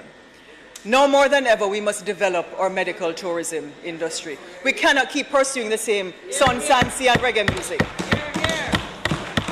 We are ideally suited to become a leader in this industry. People have to fly too far to Brazil, India, and other places for medical tourism when we can do it right here. And so there needs to be an intense focus to succeed in this industry. And with the rapid advances in medical technology, and I want the Prime Minister to listen to what I'm about to say. With the rapid advances in medical technology and diagnostic equipment, which becomes obsolete very fast, imposing customs duties on medical equipment is counterproductive for our overall healthcare sector. The government would get more from the income tax charged on doctors versus the one-time off duty charge that you're charging on some of this importation of first-generation advanced technological equipment needed to create the facilities. Furthermore, Prime Minister, because I see that you're now listening, No brainer. this would naturally develop into a public-private partnership. It would. Because then, if you help the private doctors, you could go into a partnership with them to say they could take some of the pressure off the public health system. And so I want you to look at it. Because you've done it for BPO. You do it for tourism. Why aren't we taking the risk to now develop other industries? That time is now more than ever to pivot. You have to start making a paradoxical move. You have to stop having faith in the familiar. And you have to challenge some boundaries. And so if you go into this industry, and even in the cultural one, and start driving the country in that way, in another 2 to 3 years, you will actually see the benefits and the spin-off effects, not only for the health sector, but our people would be immeasurable. Here, here. So we need to carve out a piece of that luxury market, which is booming. And the time to take advantage of it, Madam Speaker, is now with our Jamaican products and services. I sound like a public service announcement every time I come in here because agriculture is dear to my heart, and I will continue to speak about it. And there are over 200,000 farmers in this country, and if we improve their lives and their incomes, we'll improve the economy. Here, here. And so the truth is, I've said before, but I'll say it again, we still have the mindset in how we address agriculture that we've had for over 100 years. Not since the first banana ship has left this country in 1901 that we have done anything really significant for agriculture. And so the fact is that despite even the refrigerated container that was invented in 1930, our agricultural base and the rationale for which we plant, reap, and supply is not sustainable. I'll just put it that way. And it cannot sustain or even drive agri-exports, which are also in decline. So moving forward, Madam Speaker, we need to be laser-focused in terms of our value-added agricultural products with export markets with a value-added potential. Our pepper, our ginger, our cocoa, our coffee, our ackee, our pawpaw, avocados. I don't know why we're not competing globally with avocados, and we have some of the best avocados in the world. Our Sea Island cotton or organic beef. Some of these products give us the best global competitive advantage anywhere in the world. We have the best soil, and our taste profile beats the world hands down. But, Madam Speaker, we have had a protectionist mindset for a long time, an import substitution model, which really all it has done is build and large monopolies. The idea was that it was supposed to build local industries for export, but that hasn't happened, and so we consistently import 4 times more than we export. And because of it, local production is high. Yes. The only thing that really happens in some of these monopolies is the labor, and a lot of it is automation. So that's why a lot of Jamaicans can't afford protein. That's why we import so much chicken back and offals in this country, because some who get the import substitution preferential agreements, it's not doing what it ought to do. And I won't go any more on that. No, not going further. But other countries, Madam Speaker, have built their per capita wealth for their people in less than 10 years. And for too long, we have not been building ours. So I want to make a proposal. And I know that when I say this, some persons, their backs might get up, but I'm going to say it anyway. When Michael Manley came out with Eat What You Grow and Grow What You Eat, it was relevant to that time. It was 50 years ago. And it was a concept because of the prevailing economic global circumstances, which actually forced us to look inward to plant and feed for ourselves.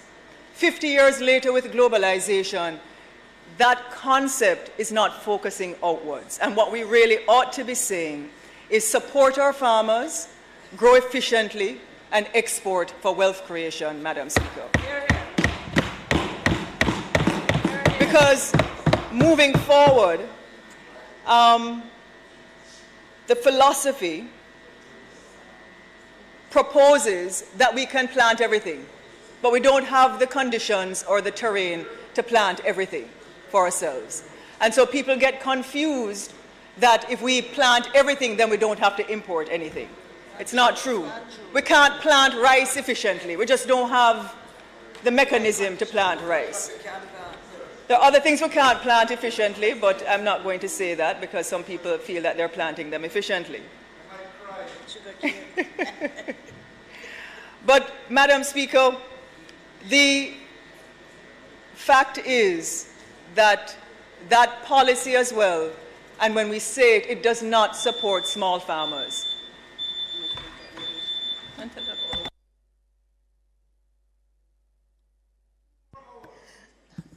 Madam Speaker, I now ask that the member's time for speaking be extended by 15 minutes. Thank you. The question before the House is that the member be given an additional 15 minutes to complete her presentation. Those in favor? Those against? Yes. Thank you, Madam Speaker. And I thank my colleagues.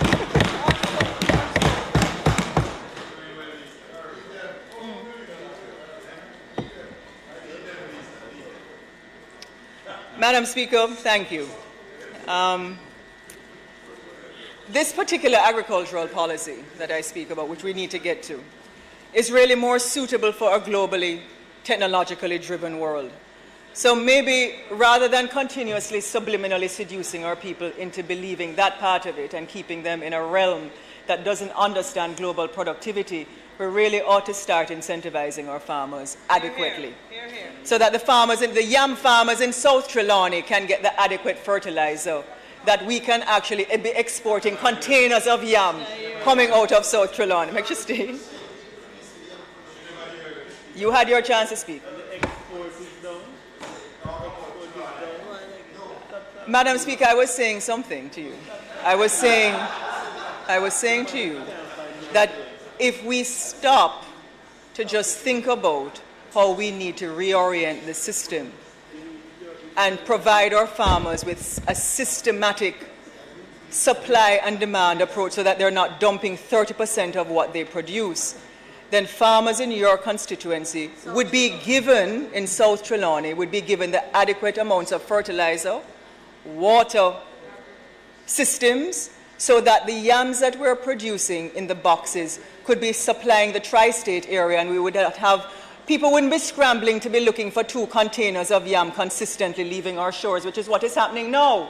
People cannot get an adequate supply of yellow yam, which they want in the United States. They're taking it from Nigeria and they're taking it from Ghana. Absolutely. It should not happen. Our shipping systems are a lot better here, coming, rather than taking 18 weeks, it's better coming from here. So logistically, we should be reorienting our agricultural system, Madam Speaker. And not only doing it for yams, but we need to recognize that we must adapt to the world of globalization, because globalization is not adapting to us. It's actually the other way around. That's right. And so even the global demand for hot sauce, we're not participating in it. We're not having our farmers designated to say, look, go into pepper farming. You know why?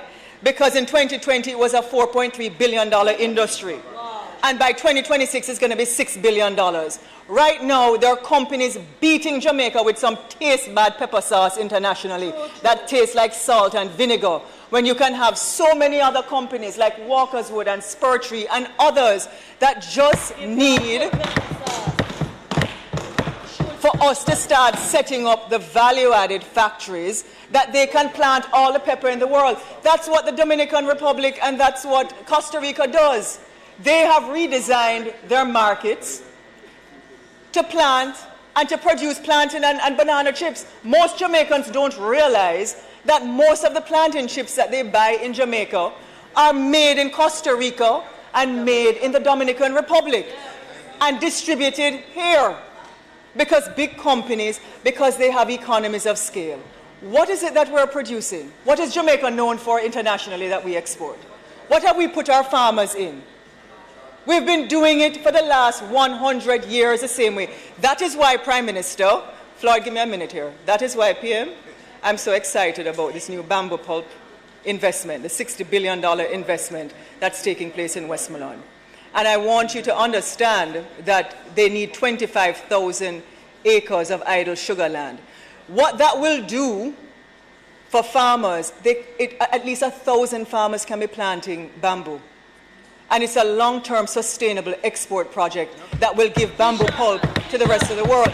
We need more investments like that so our farmers can actually have an adequate supply. When I talk to a St. Thomas farmer, woman, grandmother at the St. Thomas market, for example, who has her granddaughter sleeping on her lap on a Saturday morning in the hot sun. All of us have that in our constituencies at markets.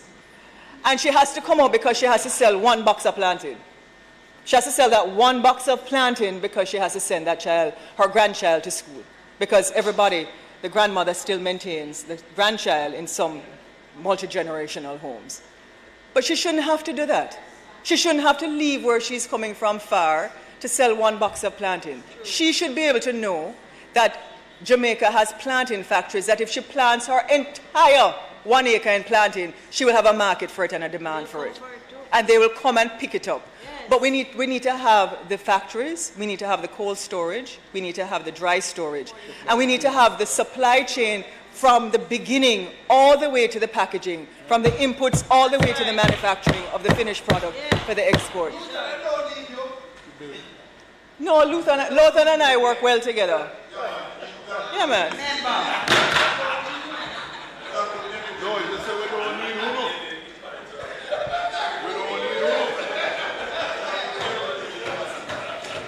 The fact is, Madam Speaker,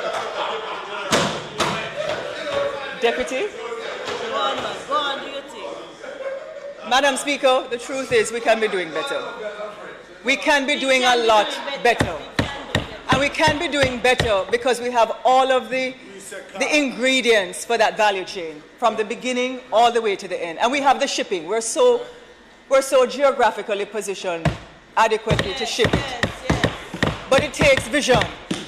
And if we put our farmers in priority crops, if RADA comes back to me one more time and asks me to give incentives for Irish potato, I think I'm going to scream. Because it is not earning foreign exchange for our farmers. Yeah, I know. That's fine. But, Madam Speaker, the issue of producing efficient farmers to make a good standard of living must be imperative at this point in time. We must give our farmers guaranteed prices on priority crops, and we must support them for export in agriculture and value-added products with lower food prices for Jamaicans. And if we do so, we can also build a school feeding program to maximize the use of local produce, Madam Speaker. Hear, hear. And so the truth is, I stand here, and the member from St. Thomas says I have one more year, but I'm grateful. I'm grateful because I was born in Jamaica, I was schooled in Jamaica, and I've given most of my life to Jamaica. And 30 years ago, Madam Speaker, 30 years ago, I had the opportunity. 30 years ago, I had an opportunity to walk a global stage, labeled as a Jamaican, and won. And so I'm always Jamaican first, and I'm grateful. Hey!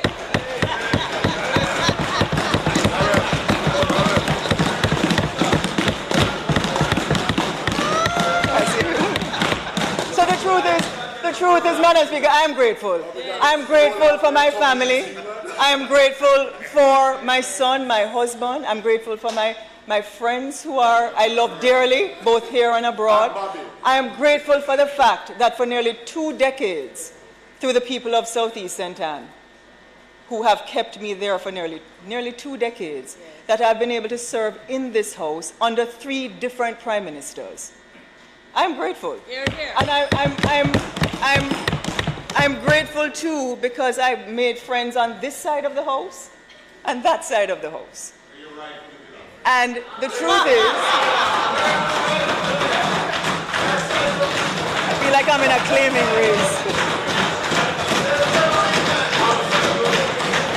And I'm grateful, Madam Speaker, that despite my rebelliousness, my party leader continues to give me a pass to be who I am. Hear, hear. Hear, hear. So, Madam Speaker, I am Jamaican first. I am Jamaican first. I am Jamaican. No, seriously. I am Jamaican first. All the time and every time. And I'm Jamaican because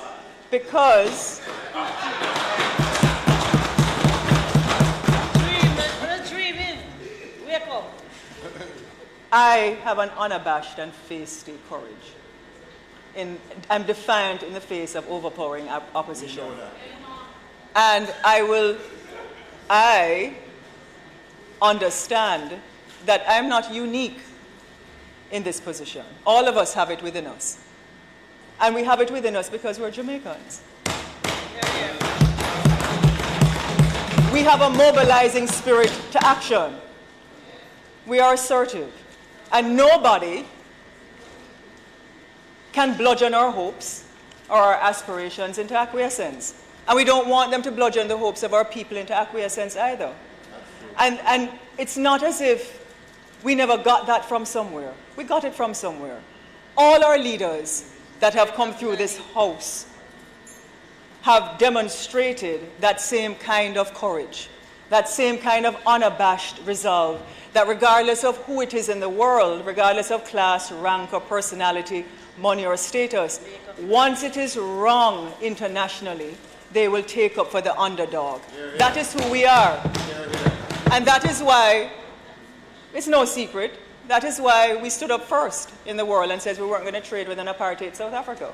That's why persons that led on your side fought for human rights. That's why we had the dignity in the 1970s to make sure that people, when our reggae musicians and others sang about concrete being cold ground, Michael Manley said, look, equal work for equal pay. People must be able to own land. All of these, this is who we are. Exactly.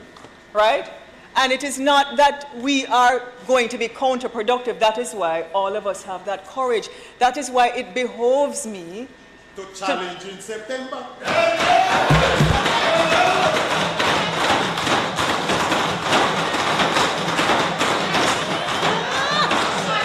That is why,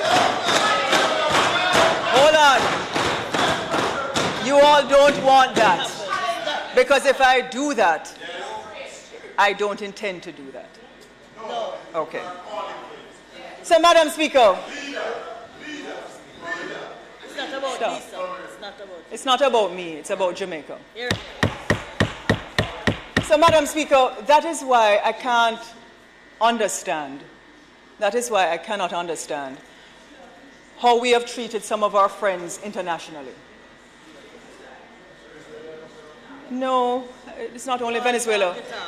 We must never abandon our friends, whether it is the United States or Venezuela. Because Venezuela and the Venezuelan people, when we needed it most, gave us a $3 billion loan at 1%. 1%. And in July of 2015, they actually allowed us to pay $1.5 billion, which not only reduced our debt to GDP ratio, but it increased our international financial standing in real aggregate terms. Absolutely. Because of it. And what did we do? We compulsorily acquired their shares in late 2017, early 2018. The problem is now, while that court case, because Venezuela has sued Jamaica, that court case is in abeyance indefinitely.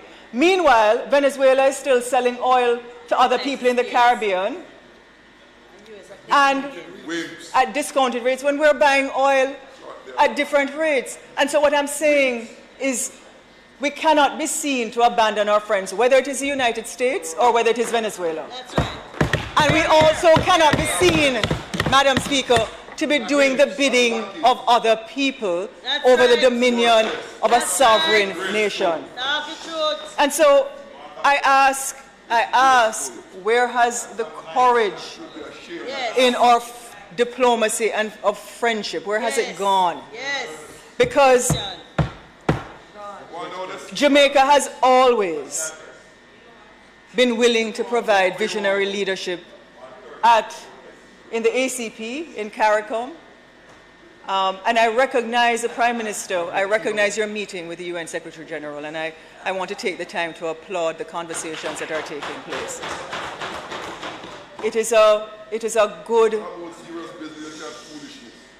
good example for the world to see that we are entering further along the path of climate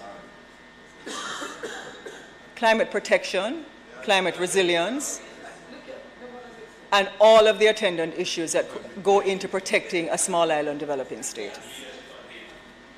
And this is where I want to come to.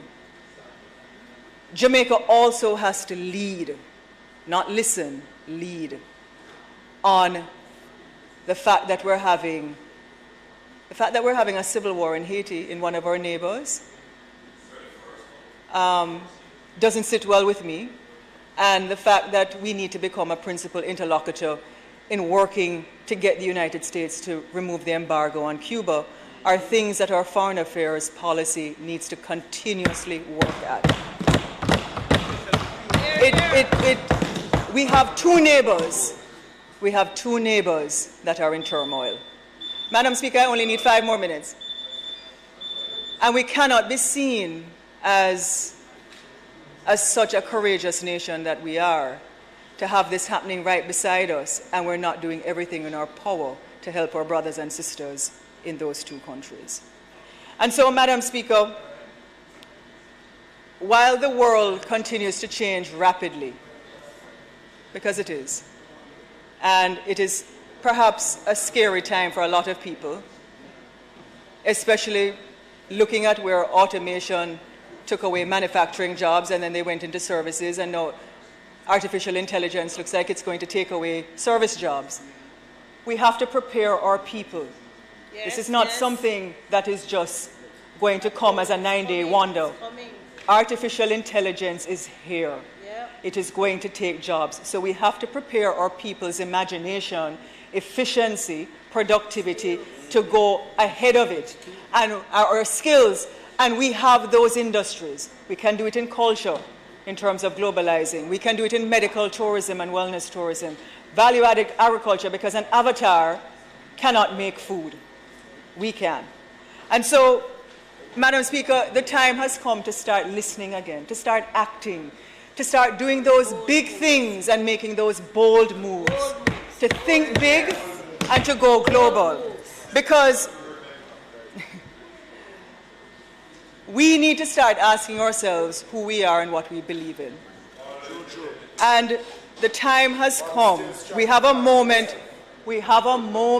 to rekindle our soul for global humanity. And we also have a moment to say to our people that not only must they get more connected, but they must be calm about their activism and encouraged to fight for greater things, greater than themselves, while at the same time, we must encourage them to eschew political hypocrisy about correctness.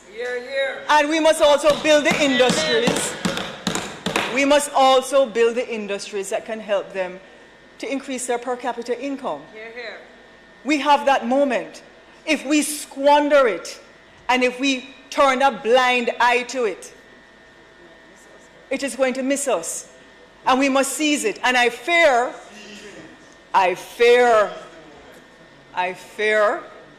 that if we don't put in place these mechanisms for Jamaica to make a quantum leap in terms of our global competitiveness, the republic that we all seek might actually be one of a banana variety.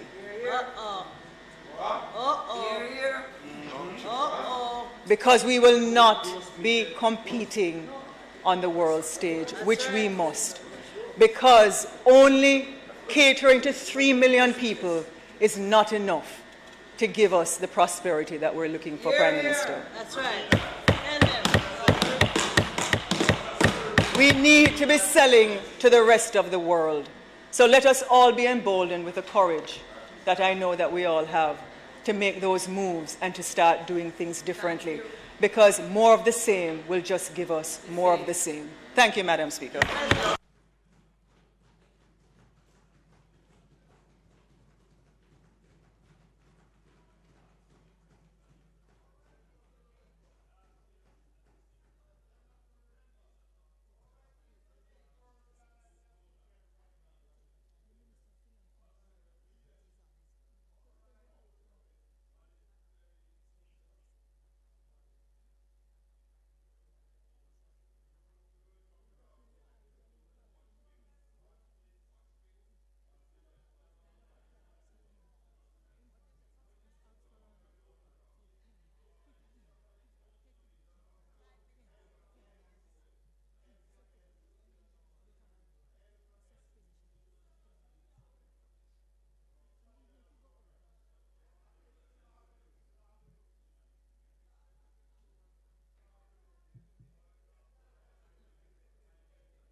Madam Speaker, we had 2 excellent presentations today, and I ask my colleagues to show their appreciation for the presentations.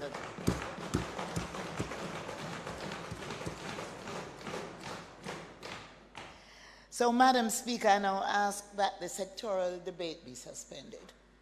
Members, the question before the House is that the sectoral debate be now suspended. Those in favor? Those against? The ayes have it. The sectoral debate is suspended. Thank you, Madam Speaker. I now ask for recommittal of items announcement through to public business. Thank you.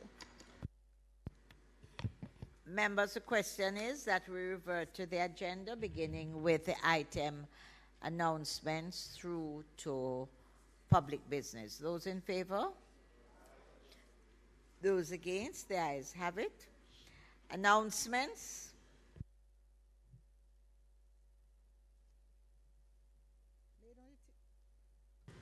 Laid on the table of the House today are the following. Ministry Paper number 47 of 2023 entitled Annual Report of the Agro Investment Corporation for the year ended March 31, 2023 and Annual Report of the Agro Investment Corporation 2020. Ministry Paper number 48 of 2023 entitled Annual Report of the National Environment and Planning Agency for 2011-2012 and Annual Report of the National Environment and Planning Agency for 2021-2022. Corrigendum to pages 14, 39 to 40 and 50 of the Annual Report of the Bank of Jamaica 2022, which was tabled in the House of Representatives on Tuesday, April 18, 2023. And the Auditor General's Department Certified Appropriation Account for Head 6000, Office of the Services Commission for the year 2019-2020.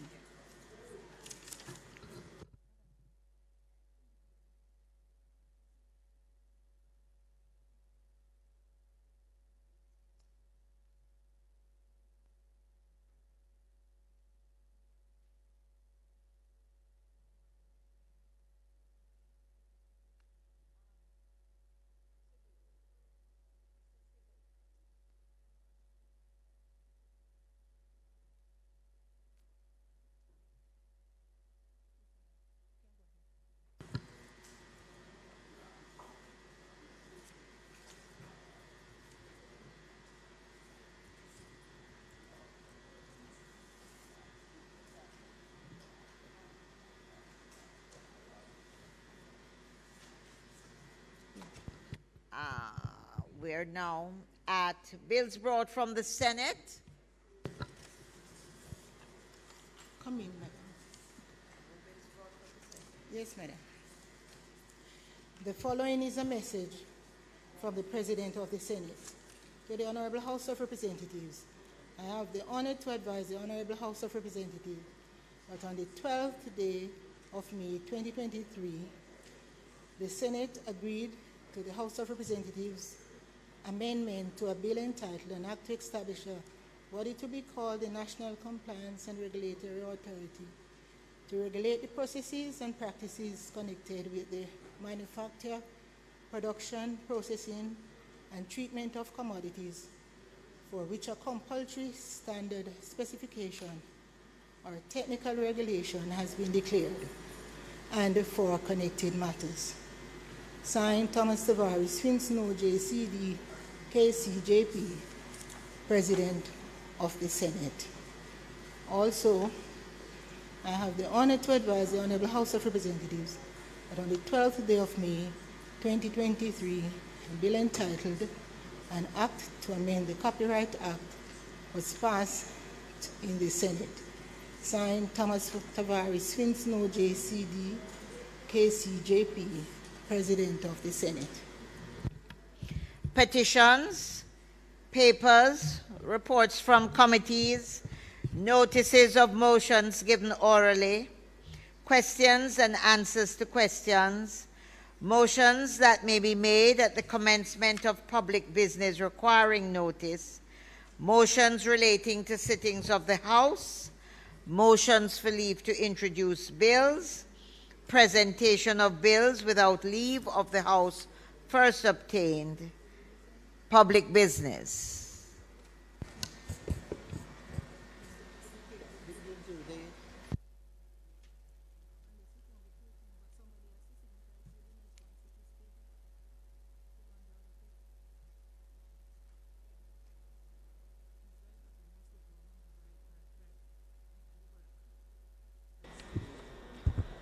Madam Speaker, today I rise to introduce an act to validate and confirm as lawful the purported continuation in office of the members of the Consumer Protection Tribunal and all official acts done by them in good faith and inadvertent as to their not having been in compliance with the provisions of the Consumer Protection Act in the purported exercise of the functions conferred upon them during the period commencing the 28th day of May 2021 and ending on the 8th day of May 2022, to indemnify the members of the Consumer Protection Tribunal and persons who are liable to be proceeded against on the grounds that the acts were unauthorized, illegal, and improper from liability in relation thereto, and for connected matters cited as the Consumer Protection, Validation and Indemnity of Tribunal Act of 2023. Madam Speaker, the Consumer Protection Tribunal, hereinafter referred to as the Tribunal, is established under Section 44A of the Consumer Protection Act, hereinafter referred to as the Act, to settle disputes arising out of complaints made by consumers to the Consumer Affairs Commission. The minister in question, which is the Minister of Industry, Investment and Commerce, appointed the tribunal pursuant to paragraph 1 of the third schedule to act for a period of 3 years with effect from the 28th day of May 2018 to the 27th day of May 2021. This was tabled in the House a few weeks ago, from the upper house. This appointment, Madam Speaker, was published in the Gazette in accordance with paragraph 7 of the third schedule to the Act. However, after the expiration of its tenure, the members of the tribunal continued in office beyond the 27th day of May 2021 without being reappointed in contravention of paragraph 1 of the third schedule to the Act. Consequently, the bill seeks to validate and confirm as lawful the purported continuation in office of the members of the tribunal and all official acts purportedly done by them in good faith and inadvertent as to their continuation in office, and official acts not having been in compliance with the provisions of the Act during the period commencing on the 20th day of May 2021 and ending on the 8th day of May 2022, and to indemnify the members of the tribunal and persons who are liable to be proceeded against on the ground that the acts were unauthorized, illegal, or improper from liability in relation thereto. Madam Speaker, I will now present the main clauses of the bill. The preamble provides the purpose of the legislation. It details, as I have just described, that the tribunal, which was initially duly appointed, continued in office beyond the 27th day of May 2021 without being reappointed.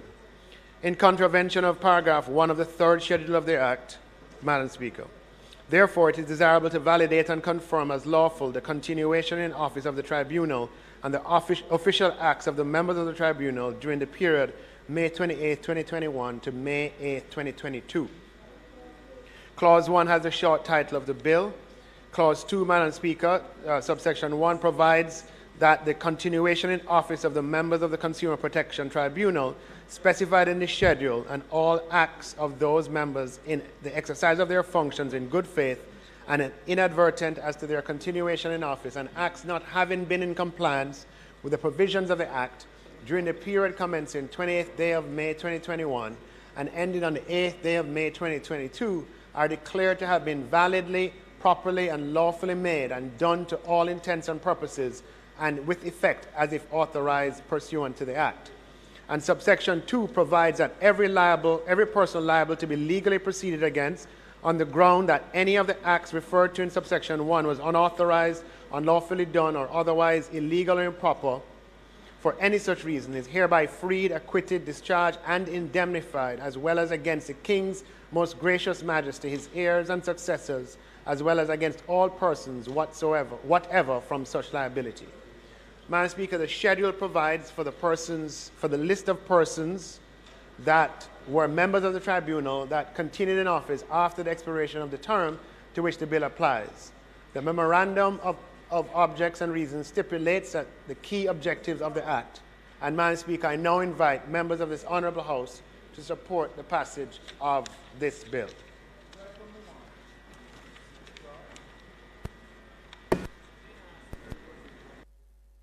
Madam Speaker, the opposition has no objection to what the Minister is proposing. Minister, it doesn't seem as if they're so you can conclude the debate. Yeah. Madam Speaker, I now ask for second reading of the bill. Members, the question before the House is that the bill be read a second time. Those in favor? Those against? The ayes have it.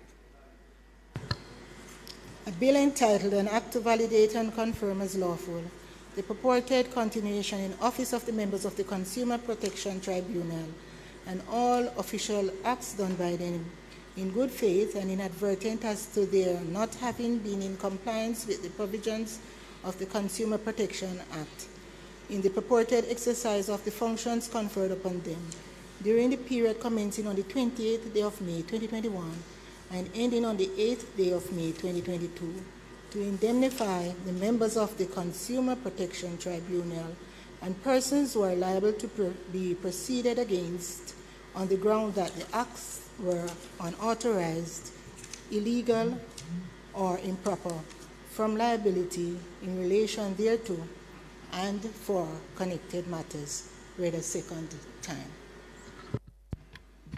Members, the House will now resolve itself into a committee of the whole House to consider the bill clause by clause. Members, I put clause 1. Those in favor? Members, I put clause 2. Those in favor? The ayes have it. I put the schedule. Those in favor? The ayes have it. I now put the preamble. Those in favor? The ayes have it. I put the title and the enacting clause. Those in favor? Those against? The ayes have it. Members, the question is that I do report the bill as having passed committee stage without any amendments. Those in favor? Those against? The ayes have it. Members of the House, I do report the bill as having passed committee stage with no amendments. Minister? Minister? Madam Speaker, I ask for a third reading of the bill. The question is that the bill be read a third time. Those in favor? Those against? The ayes have it. A bill entitled An Act to Validate and Confirm as Lawful the purported continuation in office of the members of the Consumer Protection Tribunal and all official acts done by them in good faith and inadvertent as to their not having been in compliance with the provisions of the Consumer Protection Act in the purported exercise of the functions conferred upon them during the period commencing on the 28th day of May 2021 and ending on the 8th day of May 2022 to indemnify the members of the Consumer Protection Tribunal and persons who are liable to be proceeded against on the ground that the acts were unauthorized, illegal, or improper from liability in relation thereto and for connected matters, read a third time and passed. Members, the bill has been passed.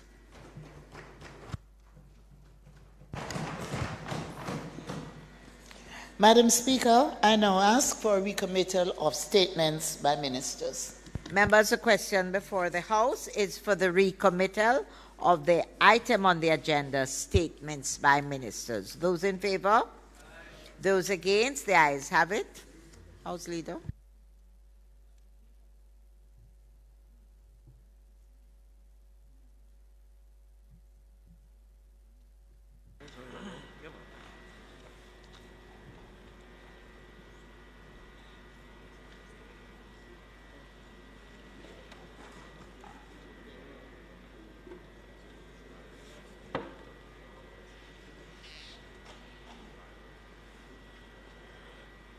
Madam Speaker, I beg for your understanding the matter of which I'm about to address. It's necessary for me to lay out the historical background and the context in which what I'm about to speak is taking place. I Very well, Minister. Thank you. The copies are on their way and will be here long before I'm finished. Thank you. Go ahead. Madam Speaker, the government of Jamaica has concluded on the first phase of the compensation restructuring with groups representing over 99% of several central government employees, or approximately 99,000 of approximately 100,000 central government employees. We embrace the principle, Madam Speaker, in this House that we should first settle with employees in the administrative and professional central government, well, public service, and then address salaries of parliamentarians. Public bodies, Madam Speaker, account for 10,000 employees, roughly speaking, and of the 140 public bodies, approximately 130 of them, or 93% by number, have already implemented a restructured public sector compensation. Those that remain include public bodies that perform commercial functions. And in some instances, public bodies of those that remain have received non-objection to implement, but the implementation is not yet finalized. The Ministry of Finance and Public Service is supporting these public bodies to finalize in the soonest possible time. The progress of which I have just summarized does not mean that there aren't issues to be dealt with. I want to use this opportunity to give the assurance that we will address outstanding matters and issues, though I do not propose to address them in my statement today, and ask that our discussion be limited to the subject of my statement, which is salaries for members of the legislature and the executive. Madam Speaker, the Jamaican Constitution establishes three co-equal branches of government: the legislature, the executive, and the judiciary. Salaries for the judicial branch are determined by a process involving an independent commission as laid out in law since 1992, more than 30 years ago. And last week we tabled the recommendation of the 10th such commission and finalized that process for the current period for that branch of government. Adjustments to salaries for the legislature and executive were once determined by ad hoc committee appointed from time to time by the Prime Minister of the day. But since 1989, more than 30 years ago, these salaries have, by practice, been determined by formulaic reference to the salary scale in the civil service. Madam Speaker, a recap is probably appropriate. And this brief history borrows extensively on the history prepared in the Clark Report of 2004. The words that follow, until I indicate otherwise, are attributable to this report. Prior to 1972, Madam Speaker, pay increases for parliamentarians were, as I said, effected on an ad hoc basis, and because of this, salaries payable to this category lag behind what could be considered reasonable when compared to salaries of others. In 1972, Prime Minister Manley appointed the Ashenaim Committee to investigate and make recommendations to the government in respect of parliamentary salaries. The increases, however, were not immediately implemented due to objection, mainly from the opposition at the time, concerning the levels recommended. The Standing Finance Committee of the House of Representatives was requested to consider the proposals, and the Standing Finance Committee recommended that the increases with minor adjustments should be implemented, i.e. the increases in the report. And this was approved by the House in 1973 for implementation effective April 1st, 1973. And it was further decided that cabinet members should receive salary of $1 per month above the salary of permanent secretaries. Notwithstanding this decision to link, increases did not happen again until 1980, even though permanent secretaries got increases in 1974, 1978, and 79. In 1980, Prime Minister Edward Seaga appointed another committee to examine emoluments of parliamentarians. and make recommendations as to the adjustments that should be made. The committee was chaired by Mr. Ronald Sasso, and this committee recommended substantial increases in salary for parliamentarians and further recommended that a machinery be promptly put in place to conduct pay reviews on a more structured basis. Following the recommendation from the Sasso committee, a standing committee of the House decided that cabinet ministers should at all times receive, and I'm quoting, cabinet ministers should at all times receive an amount equivalent to not less than $52 per annum above salaries paid to permanent secretaries. Consequently, the salary of the cabinet minister was set at $52 per annum above the maximum of the highest level permanent secretary, effective April 1st of 1986, July 1986. And the intention was that the salary of all other parliamentarians would have moved proportionately in keeping with the recommendations of the Sasso committee.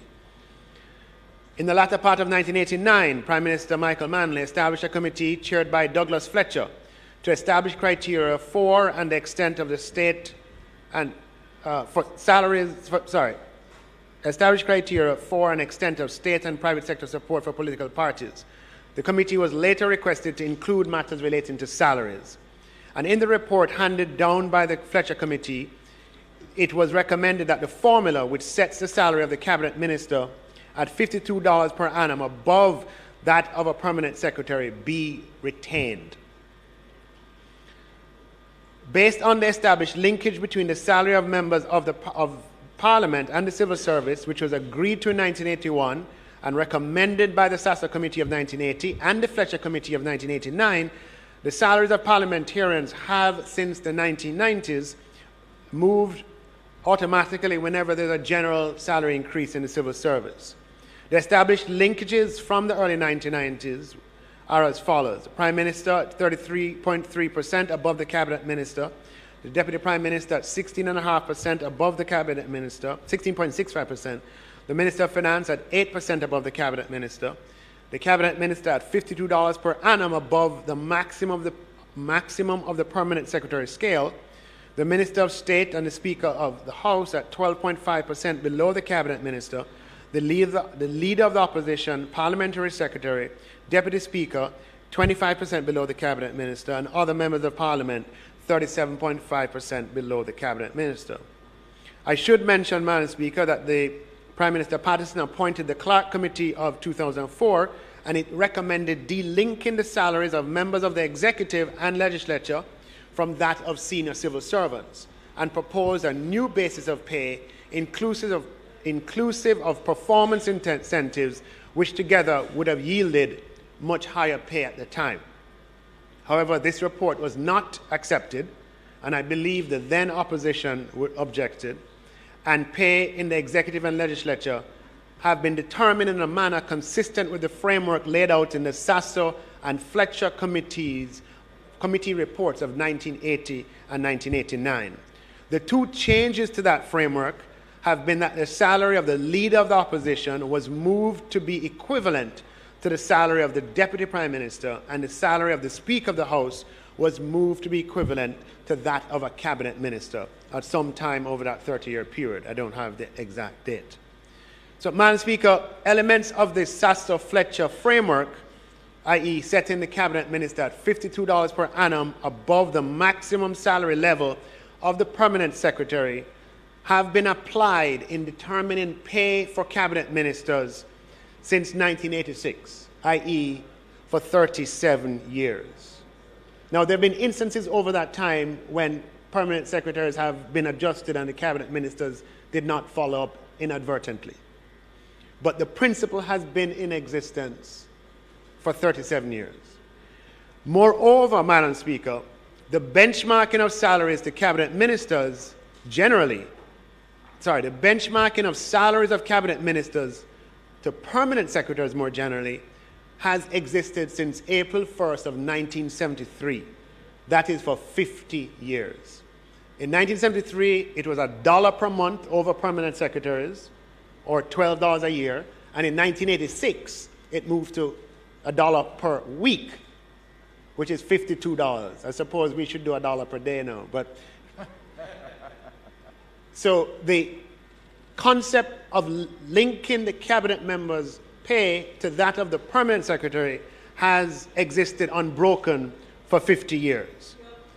Over time, Madam Speaker, while there have been squabbles and some disunity at times over parliamentary salaries in this House, this framework has endured.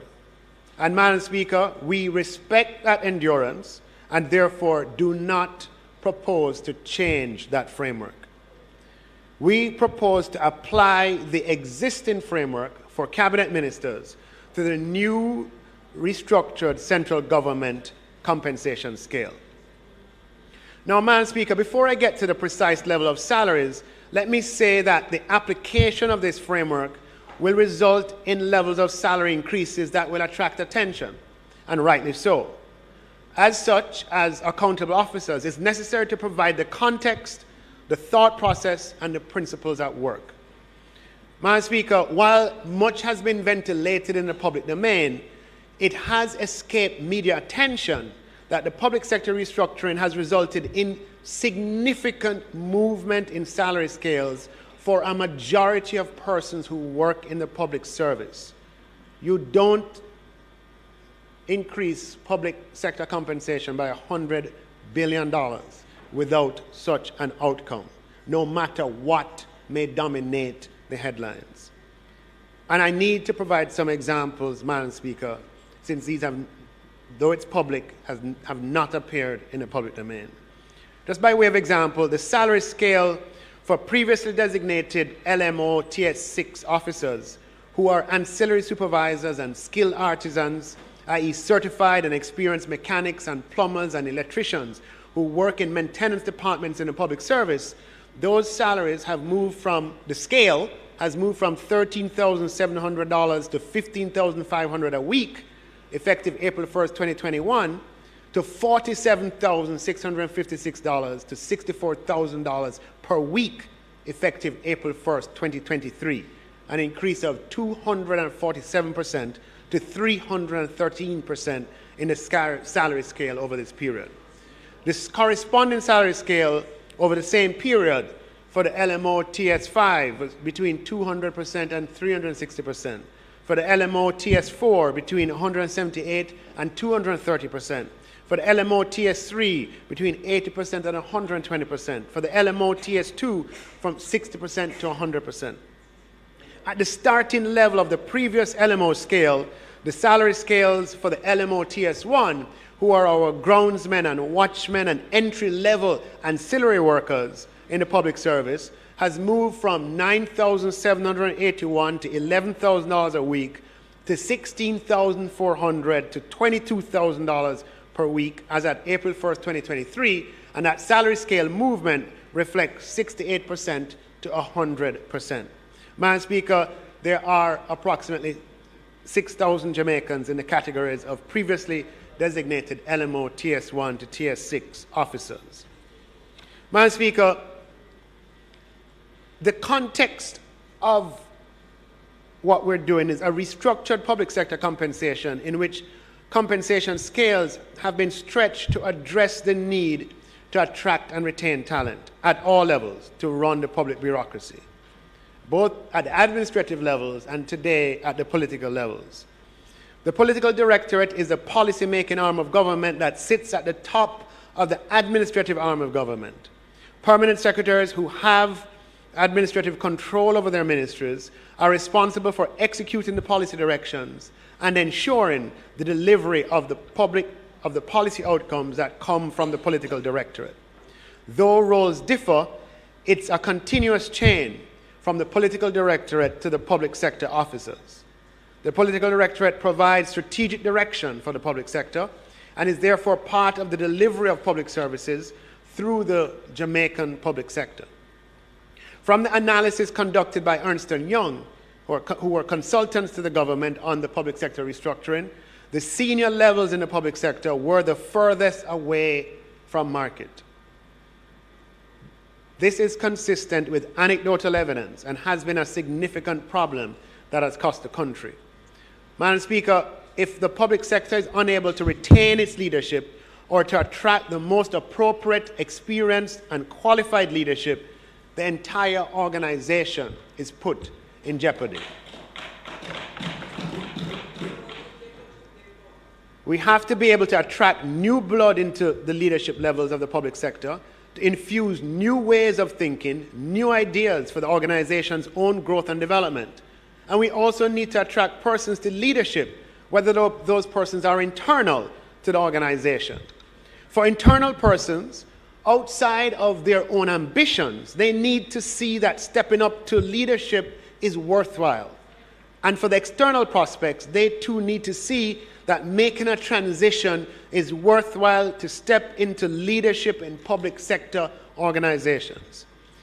Persons need to be encouraged in making career moves into public sector leadership, central government, public bodies, the political directorate, without putting their economic security at total risk. As such, Madam Speaker, there has been significant adjustment to the salary scales for the leadership across the public sector.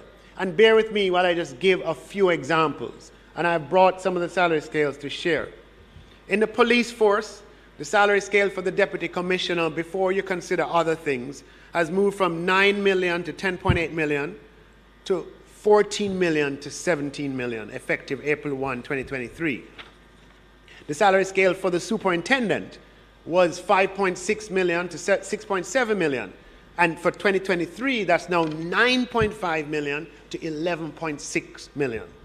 For the deputy superintendent, who used to be at 3.3 million to 4 million, that's now at 6.2 million to 7.5 million. For the legal profession in the public service, Madam Speaker, the legal officer 6 has moved from 4.9 to 5.9 million, if you can just bear those numbers, as at April 2021, to 10.1 to 13.6 million. 4.9 to 5.9 to 10.1 to 13.6.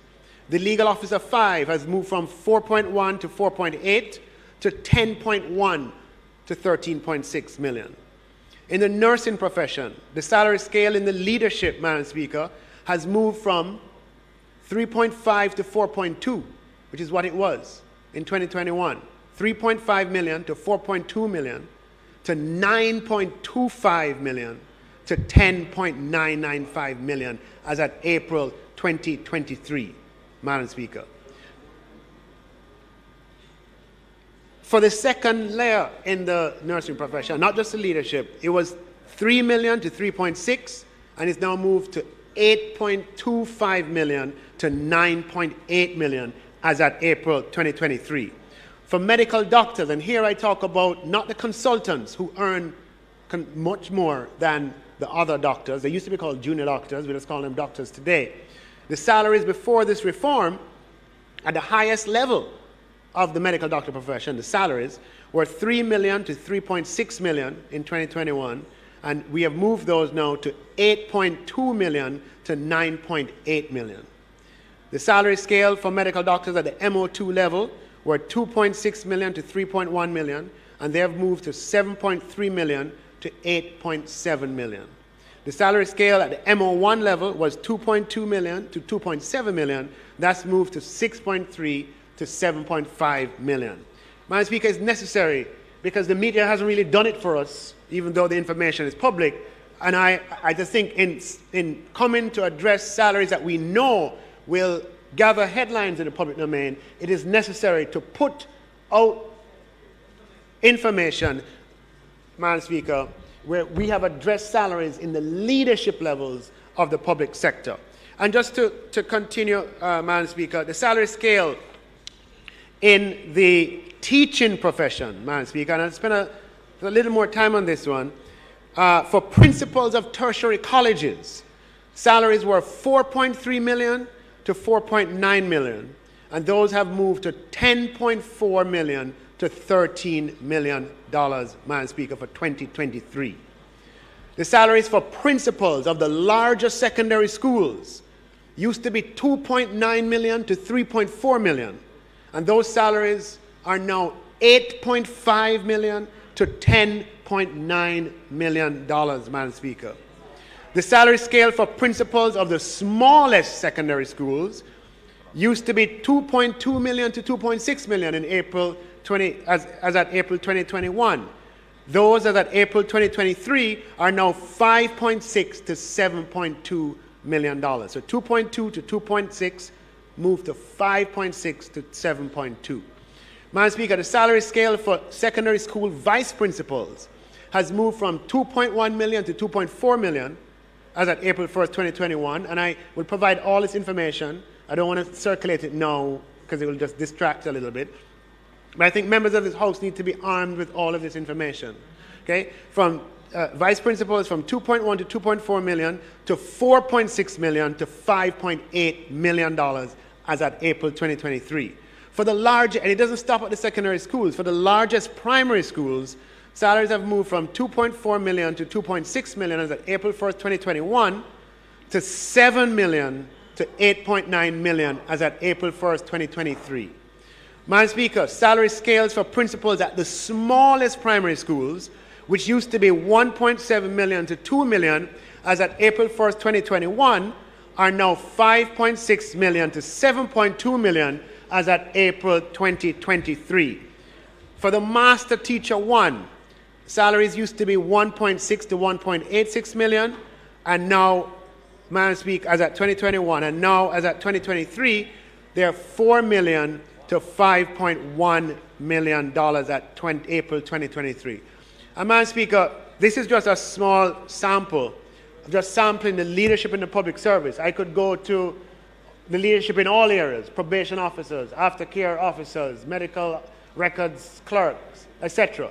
Across the public service, Madam Speaker, we have, among other things, moved the leadership of the public service up in compensation because of the findings of the market survey by Ernst & Young, that they were furthest away from market, and out of anecdotal experience, the dire problem we are having in the public service with attracting and retaining the kind of leadership that we need. And I set this out, Madam Speaker, just to set facts out. And I'm glad that there's no banging of desks of applause, because the purpose is not to seek applause, Madam Speaker, but for the public to be aware. These salaries are up, have been up on the Ministry of Finance website for the past 6 weeks. There's been no article on any of them, Madam Speaker, and I just think that the context needs to be provided for the changes that we will be announcing today. So, Madam Speaker, in addition to all of those leadership levels, at the permanent secretary level, salary and Madam Speaker, allowances have featured as a part of compensation before. Those would, in the scale of numbers I've just described, they pale in significance to the movements that I've just described. For the leadership in the civil service, Madam Speaker, the permanent secretary salary scale moved from 7.4 to 9.26 million as at April 2021 to 15.8 million to 21.2 million as at April 2023. Now, members of this House who are paying attention will immediately say, wait, permanent secretaries used to make 7.4 to 9.2. Cabinet ministers didn't make that. And the paradigm was $52 above. Well, what happened, Madam Speaker, is that I believe when permanent secretaries were moved away from chief technical directors, they used to be paid at the same. Somehow the corresponding adjustment for ministers did not happen. Okay? But the spirit has always been $52 more than the permanent secretary.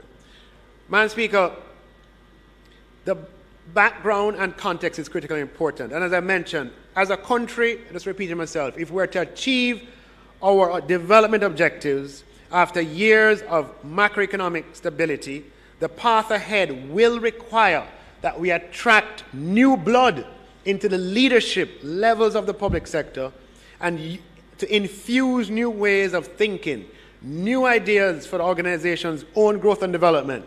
And we need to be able to attract persons, Madam Speaker, from within the public service to aspire for leadership as well.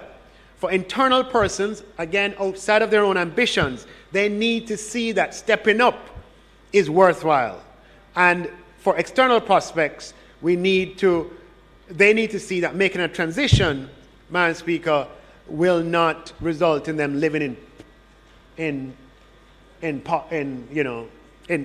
circumstances that they would find difficult to make ends meet. So, Madam Speaker, we have made these adjustments across the entire leadership level of the administrative public sector and propose to do so for the political directorate as well.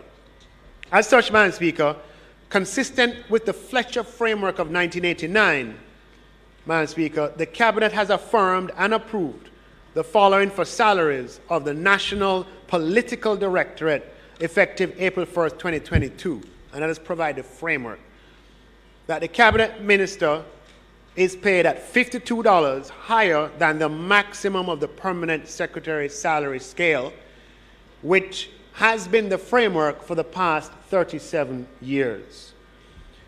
That, Madam Speaker, the Minister of Finance is paid at 7.5% above the level of the Cabinet Minister, the Deputy Prime Minister at 12.5% above the level of the Cabinet Minister, and the Prime Minister at 25% above the level of the Cabinet Minister, for the difference in levels of complexity, risk, and responsibilities.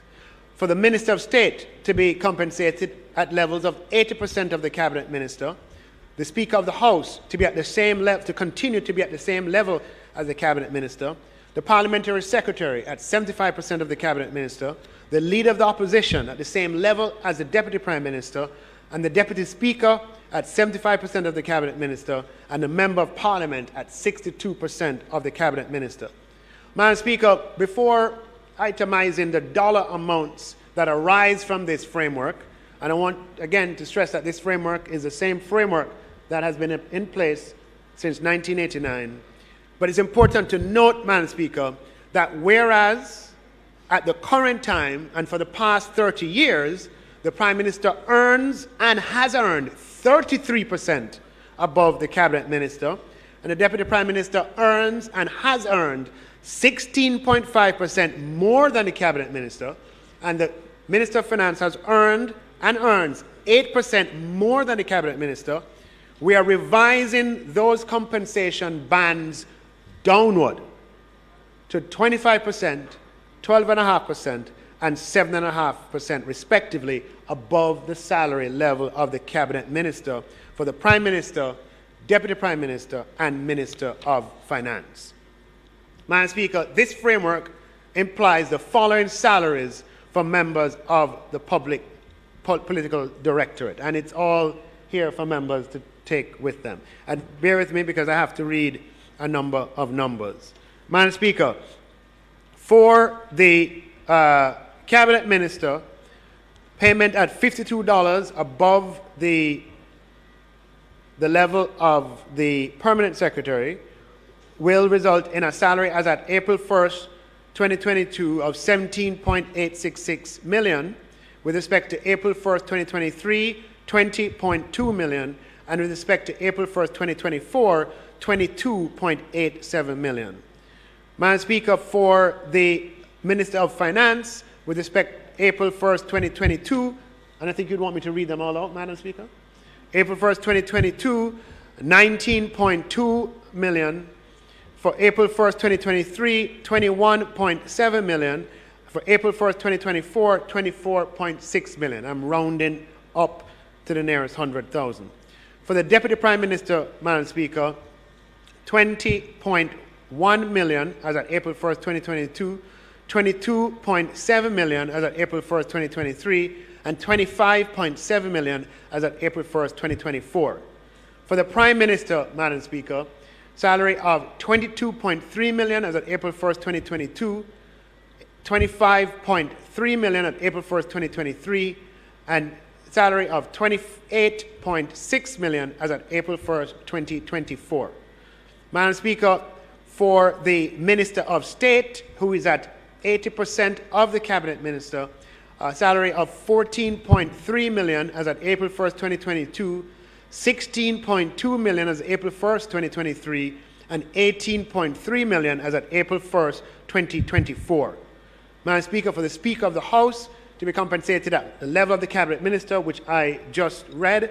For the Parliamentary Secretary, who was benchmarked, Madam Speaker, at 75% of the cabinet minister, the level would be 13.4 million for April 1st, 2022, 15.2 million for April 1st, 2023, and 17.2 million effective April 1st, 2024.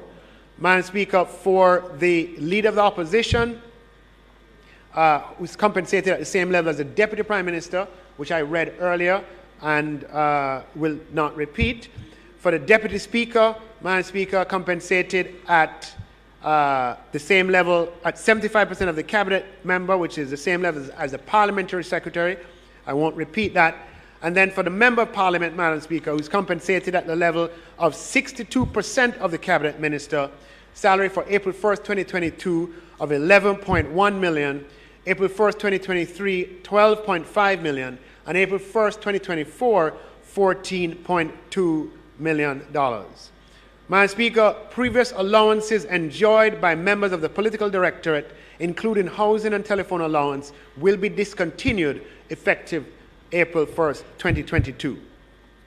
Madam Speaker, I find it necessary to emphasize that the judiciary continues to be the highest paid branch of government, which has been and should always be, in my opinion, I believe the opinion of the government, and the opinion of the government, the case, and for good reason. The order passed last week addressed judicial salaries, which is the requirement. However, by law, for members of the judiciary, there are other elements of compensation consistent with the law, which were recommended by the Independent Commission and were accepted by the government.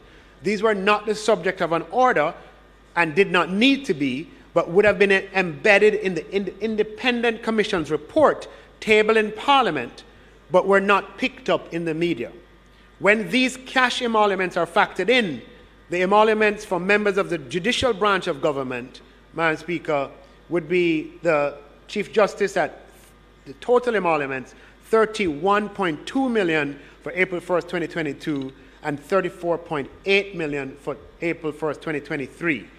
All the way down, Madam Speaker, the President of the Court of Appeal, 28.9 million and 32.2 million, respectively. The Appeal Court Judge, 27 million and 28.7 million, respectively. And the Senior Punitive Judge, 24 million and 26.8 million for April 1st, 2022 and April 1st, 2023. And the Punitive Judge at 23 million and 25.7 million for 2022 and 2023, respectively. Madam Speaker, at the level of local government, similar principles apply. Currently, compensation for the Mayor of Kingston and St. Andrew is set at 3% above the minimum salary scale of the Chief Executive Officer of the Kingston and St. Andrew municipality. The other positions in local government,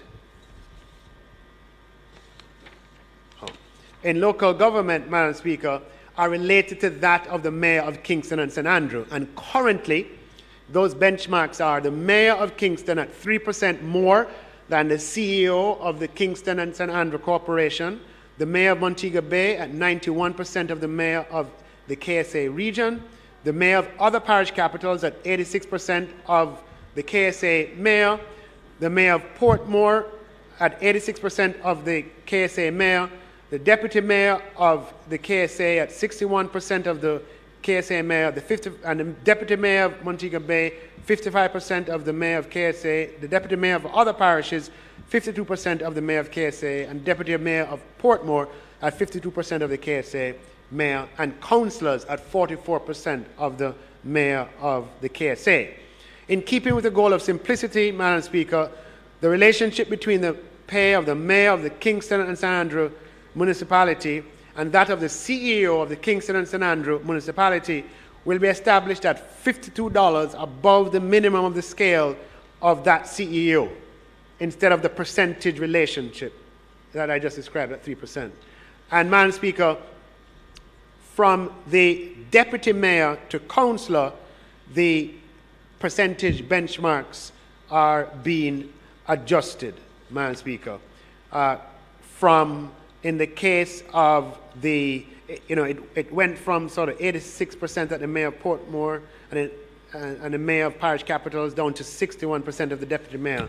and it would just been adjusted upward, Madam Speaker, instead of 61% for the deputy mayor to 75%, and instead of 55% for the deputy mayor of Montego Bay to 70%, and from 52% for the deputy mayor for other parishes to 65%, and for councillors, instead of being at 44% of the mayor of KSA, to be at 50% of the mayor of the Kingston and St. Andrew municipality. Madam Speaker, this framework implies the following salaries for members of the political directorate who serve at the local level. For the mayor of Kingston, Madam Speaker, who is currently on a salary of $3.8 million, that will move, Madam Speaker, effective April 1st, 2022 to $8.9 million, for April 1st, 2023 to $10.1 million, and for April 1st, 2024 to $11.4 million. For the mayor of Montego Bay, the salary of $3.4 million will move to $8.1 million for 2022, $9.2 million for 2023, and $10.4 million for April 1st, 2024. The mayors for other parish capitals who are currently on $3.3 million, Madam Speaker, will move to $7.7 million, $8.7 million, and $9.9 million for April 1st, 2022, April 1st, 2023, and April 1st, 2024, respectively. And that will also be the salary for the mayor of Portmore. For the deputy mayor of Kingston, Madam Speaker, who is a salary of $2.3 million, that will move to $6.7 million, $7.6 million, and $8.6 million for April 1st, 2023, for April 1st, 2022, 2023, and 2024.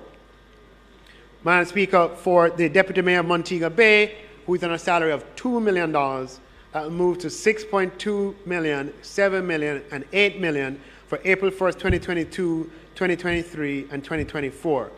And for the deputy mayors of other parish capitals who currently earn $1.99 million, Madam Speaker, that will move to $5.8 million, $6.6 million, and $7.4 million for the years April 1st, 2022, April 1st, 2023, and April 1st, 2024, respectively. And for the parish council, Madam Speaker, who currently, effective April 1st, 2021, was on a salary of $1.67 million, Madam Speaker, which I think everyone in this House would absolutely agree is woefully inadequate for the job that they do, Madam Speaker.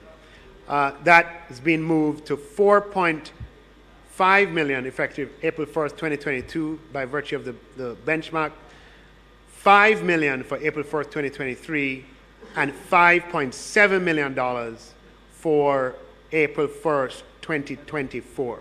Now, Madam Speaker, these are consequent upon the movement in the compensation for the CEO of the Kingston and St. Andrew Corporation, who was moved from a salary level of approximately $4 million to a salary range of $8.9 million April 1st, 2022, $10 million April 1st, 2023, and $11.4 million 2024. Madam Speaker, as with members of the political directorate, previous allowances enjoyed by members of the political directorate, the non-reimbursable allowances, i.e. telephone allowance and those other fixed allowances, the reimbursable ones continue, those, Madam Speaker, will be discontinued. Now, Madam Speaker, these salary adjustments for the political directorate at the local and national levels across the 3 years of implementation, this is not for 1 year, we're talking the 3 years, for 2022-23, for 2023-24, and for 24-25 will cost a total of $1.7 billion over the 3-year period. Madam Speaker, after a tumultuous macroeconomic period lasting several decades, and after fiscal reform over the past decade, we have sought to establish a simplified, transparent, and market-informed public sector compensation system that can allow us to attract and retain the talent we need to run the public bureaucracy. The salaries announced here today for members of the executive and legislature form part of that effort. We have continued to align salaries for these critically important functions with corresponding benchmarks in the administrative public sector, as has been the case over at least 50 years, Madam Speaker, and this alignment will result in significant changes. Madam Speaker, it was bold of the government to undertake this public sector compensation reform in one go across all arms of government, and it is also bold to implement these changes that I've announced today at this time. Madam Speaker, we believe these changes to be in the best long-term interest of Jamaica. It is not about who occupies these positions today. It is about the quality that Jamaica will be able to attract and retain in positions of political leadership at all levels, tomorrow and beyond. This compensation restructure, Madam Speaker, is an investment in our future. We hope that Madam Speaker, that more qualified and experienced Jamaicans will find it attractive and financially feasible to offer themselves to serve their country through the administrative public service or through the political directorate. In this way, Madam Speaker, Jamaica is leading the Caribbean. There's no other Caribbean country that's implemented a public sector restructuring of the kind that we have, that has moved compensation levels in the way that we have, that has sought to remunerate the leadership in the public service across all branches, including the political directorate, in the way that we have. But then again, Madam Speaker, we also stand alone, or not stand alone, but we stand, Madam Speaker, with a few who have implemented the kinds of fiscal reforms that we have over as long a period. Madam Speaker, when we invest in our future in this way, in a manner that seeks to attract experienced and qualified persons to enter public service leadership in the administrative, professional, and political branches, Jamaica wins. And that is what this reform is about, Jamaica winning. Madam Speaker, I thank you.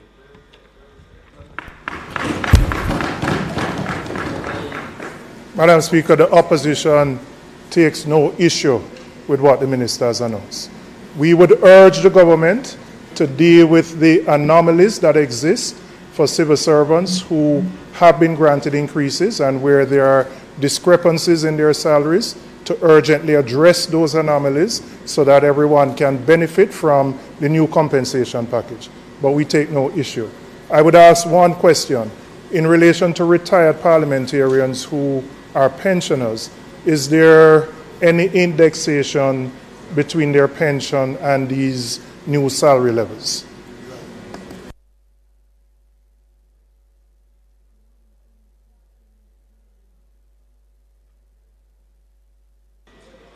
So, Madam Speaker, I will take the member's contribution as a statement of support for these reforms by the opposition, which I am grateful for. With respect to the point on addressing anomalies, Madam Speaker, this House and the country at large can rest assured that the Ministry of Finance and Public Service and the Transformation Implementation Unit are working overtime to address any anomalies that arise.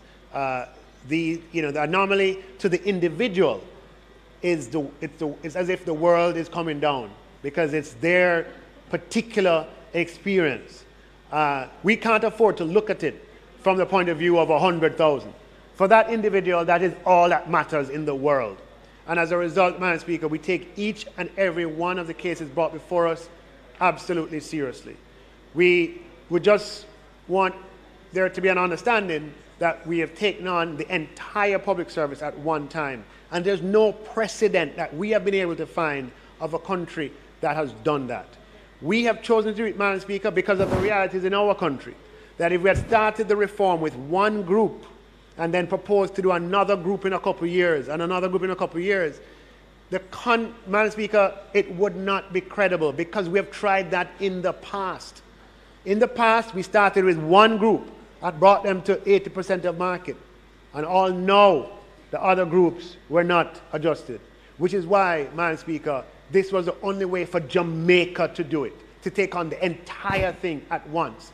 But the corollary of it, Madam Speaker, is that in taking on the entire thing at once, while for 80% or more of persons, I would say, a higher number, maybe even 90%, things are working, there are no doubt anomalies that we have to address, and we give our commitment to do so. And may I use the opportunity, Madam Speaker, to also spell out, and it's necessary to do it so we can solve the issues. Madam Speaker, they say if you want to understand where you need reform in the body, right, you put a dye through, and you can see where the blockages are using a machine that can detect blockages. Similarly, Madam Speaker, if you want to understand the administrative challenges in the public service, you put in a new compensation system and you push it through. The Ministry of Finance is responsible for the pay policy and for reaching agreement with public sector unions and for providing the resources for the salaries to be paid. But salaries in the public service, Madam Speaker, the administration is very fragmented. They're implemented at a local level, and each ministry, department, and agency is responsible for their own implementation. For example, it is Parliament that will implement the new salaries for members of the executive and the legislature, not the Ministry of Finance and the Public Service. Similarly, each ministry and department and agency implements their segment of it, not the Ministry of Finance and the Public Service.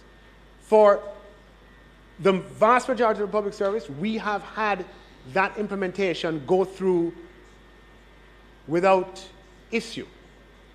You'll recall in December we had some issues in the health sector, but those delays were 3 days, 4 days, 5 days. And Madam Speaker, we have seen something like that in the education sector, Madam Speaker, which reflects, as the Minister will tell you, the reforms that we're going to need to implement in the administration of, I dare say, I have to say it, the administration of education, not teachers, but the administration of education, including the financial administration, Madam Speaker. This is clear for everyone to see. We implemented a complex reform across many ministries, departments, and agencies. We didn't have any hitches in the police. Didn't have any hitches in the civil service. The hitch in the health sector was just a few days, etc., etc. But when it comes to the education sector, the government of Jamaica, and can't escape responsibility because it's one government, the government of Jamaica has had these challenges. And the challenges don't arise, Madam Speaker, with the Ministry of Finance. And we have to be able to locate the problem in order to resolve it, locate the blockage in order to sort it out. The problems have arisen, Madam Speaker, in the calculations and administrations done at the local level, and it speaks to the reform that we need to have the courage to undertake in the administration. Now, none of this is any comfort to those on the receiving end, the teachers for whom they have not, they took a long time. It's not comfort for them. And we empathize with them from the bottom of my heart. But if we are about reform and if we're about making things better, we have to diagnose the problem properly. And convenient diagnoses, Madam Speaker, are not helpful, because if you knock at the wrong place where the problem may be, it's not going to solve it. We have to identify the problem, diagnose it, and then go about solving it. And the job that this government has, we're not going to shy away from it, and the Minister is here, is that the administrative reforms that are necessary in the education sector, in particular the financial administration reforms, are paramount, and we have to make them. On another occasion, I will bring to this House even further data and evidence that shows the need to do so and the benefit that the country is likely to derive from doing so. Madam Speaker, the question was asked about former members of the House and whether they are indexed or will benefit from these changes. Madam Speaker, I understand where the question is coming from. And again, I sort of empathize with those who would have served over long periods of time at salary levels that we all know were inadequate. But, Madam Speaker, members of the political directorate would not have been alone in that experience. That would have been the common experience of members of the public service. As such, we could not adjust levels for retired members of Parliament, i.e. those who retired prior to April 1st, 2022. Remember, these salaries are effective April 1st, 2022 and April 1st, 2023. For those who retired prior to April 1st, 2022, we could no more adjust their levels of financial flows than we could for members of the public service who retired 1st to April 1st, 2022. It's a reality, Madam Speaker, that breaks my heart. Breaks my heart. And I'm sure it does for everyone here. But those are our realities. We have to be principled, and our principles have to apply equally. And it would not be financially affordable to adjust for all retired members of the public service in the same way, Madam Speaker. Therefore, we can't for members of the House. But I may use a point, Madam Speaker, to make the argument that it behooves us in this House to continue, Madam Speaker, to observe prudent fiscal practices that abide by our fiscal rules, that give us the best chance to retain the real value of compensation. Our target range of inflation, once we get over this hump, is 4 to 6%, so that can be expected. But to avoid what we had in the past, which were long periods of inflation that exceeded those levels and indeed were extremely high. That is what is responsible for eroding the disposable income of retired members of the public service and of the political directorate. And we, at some point, will be retired too. And so, as we advocate, Madam Speaker, as we argue, let us resolve to do so within the envelope of what will keep Jamaica stable.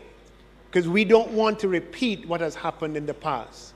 We want that when the current public service members who may be young, when they eventually retire, decade, 2 decades, 3 decades from now, that, Madam Speaker, they can benefit from stability that preserves income over a long period of time. Let the pain that we feel for former colleagues and for retired members of the public service, Madam Speaker, may it push us, Madam Speaker, or urge us to action, and that action being to be responsible in our policy agitation, in our debate and our argument. And by responsible, I mean fiscally responsible. Thank you, Madam Speaker. I thank the member for his contribution. And with that, Madam Speaker, if that's the only question, I thank you for the opportunity to make the statement.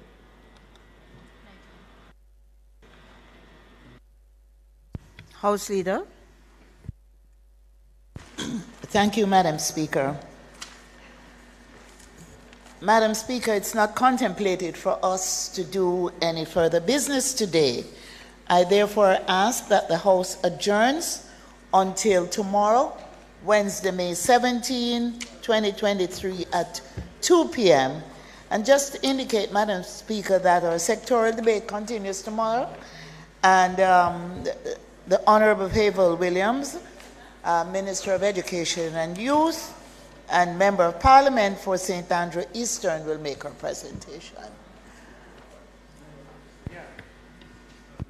Members, the question before the House is that the House do adjourn until tomorrow, the 17th of May, when the Minister of Education will make her contribution to the sectoral debate.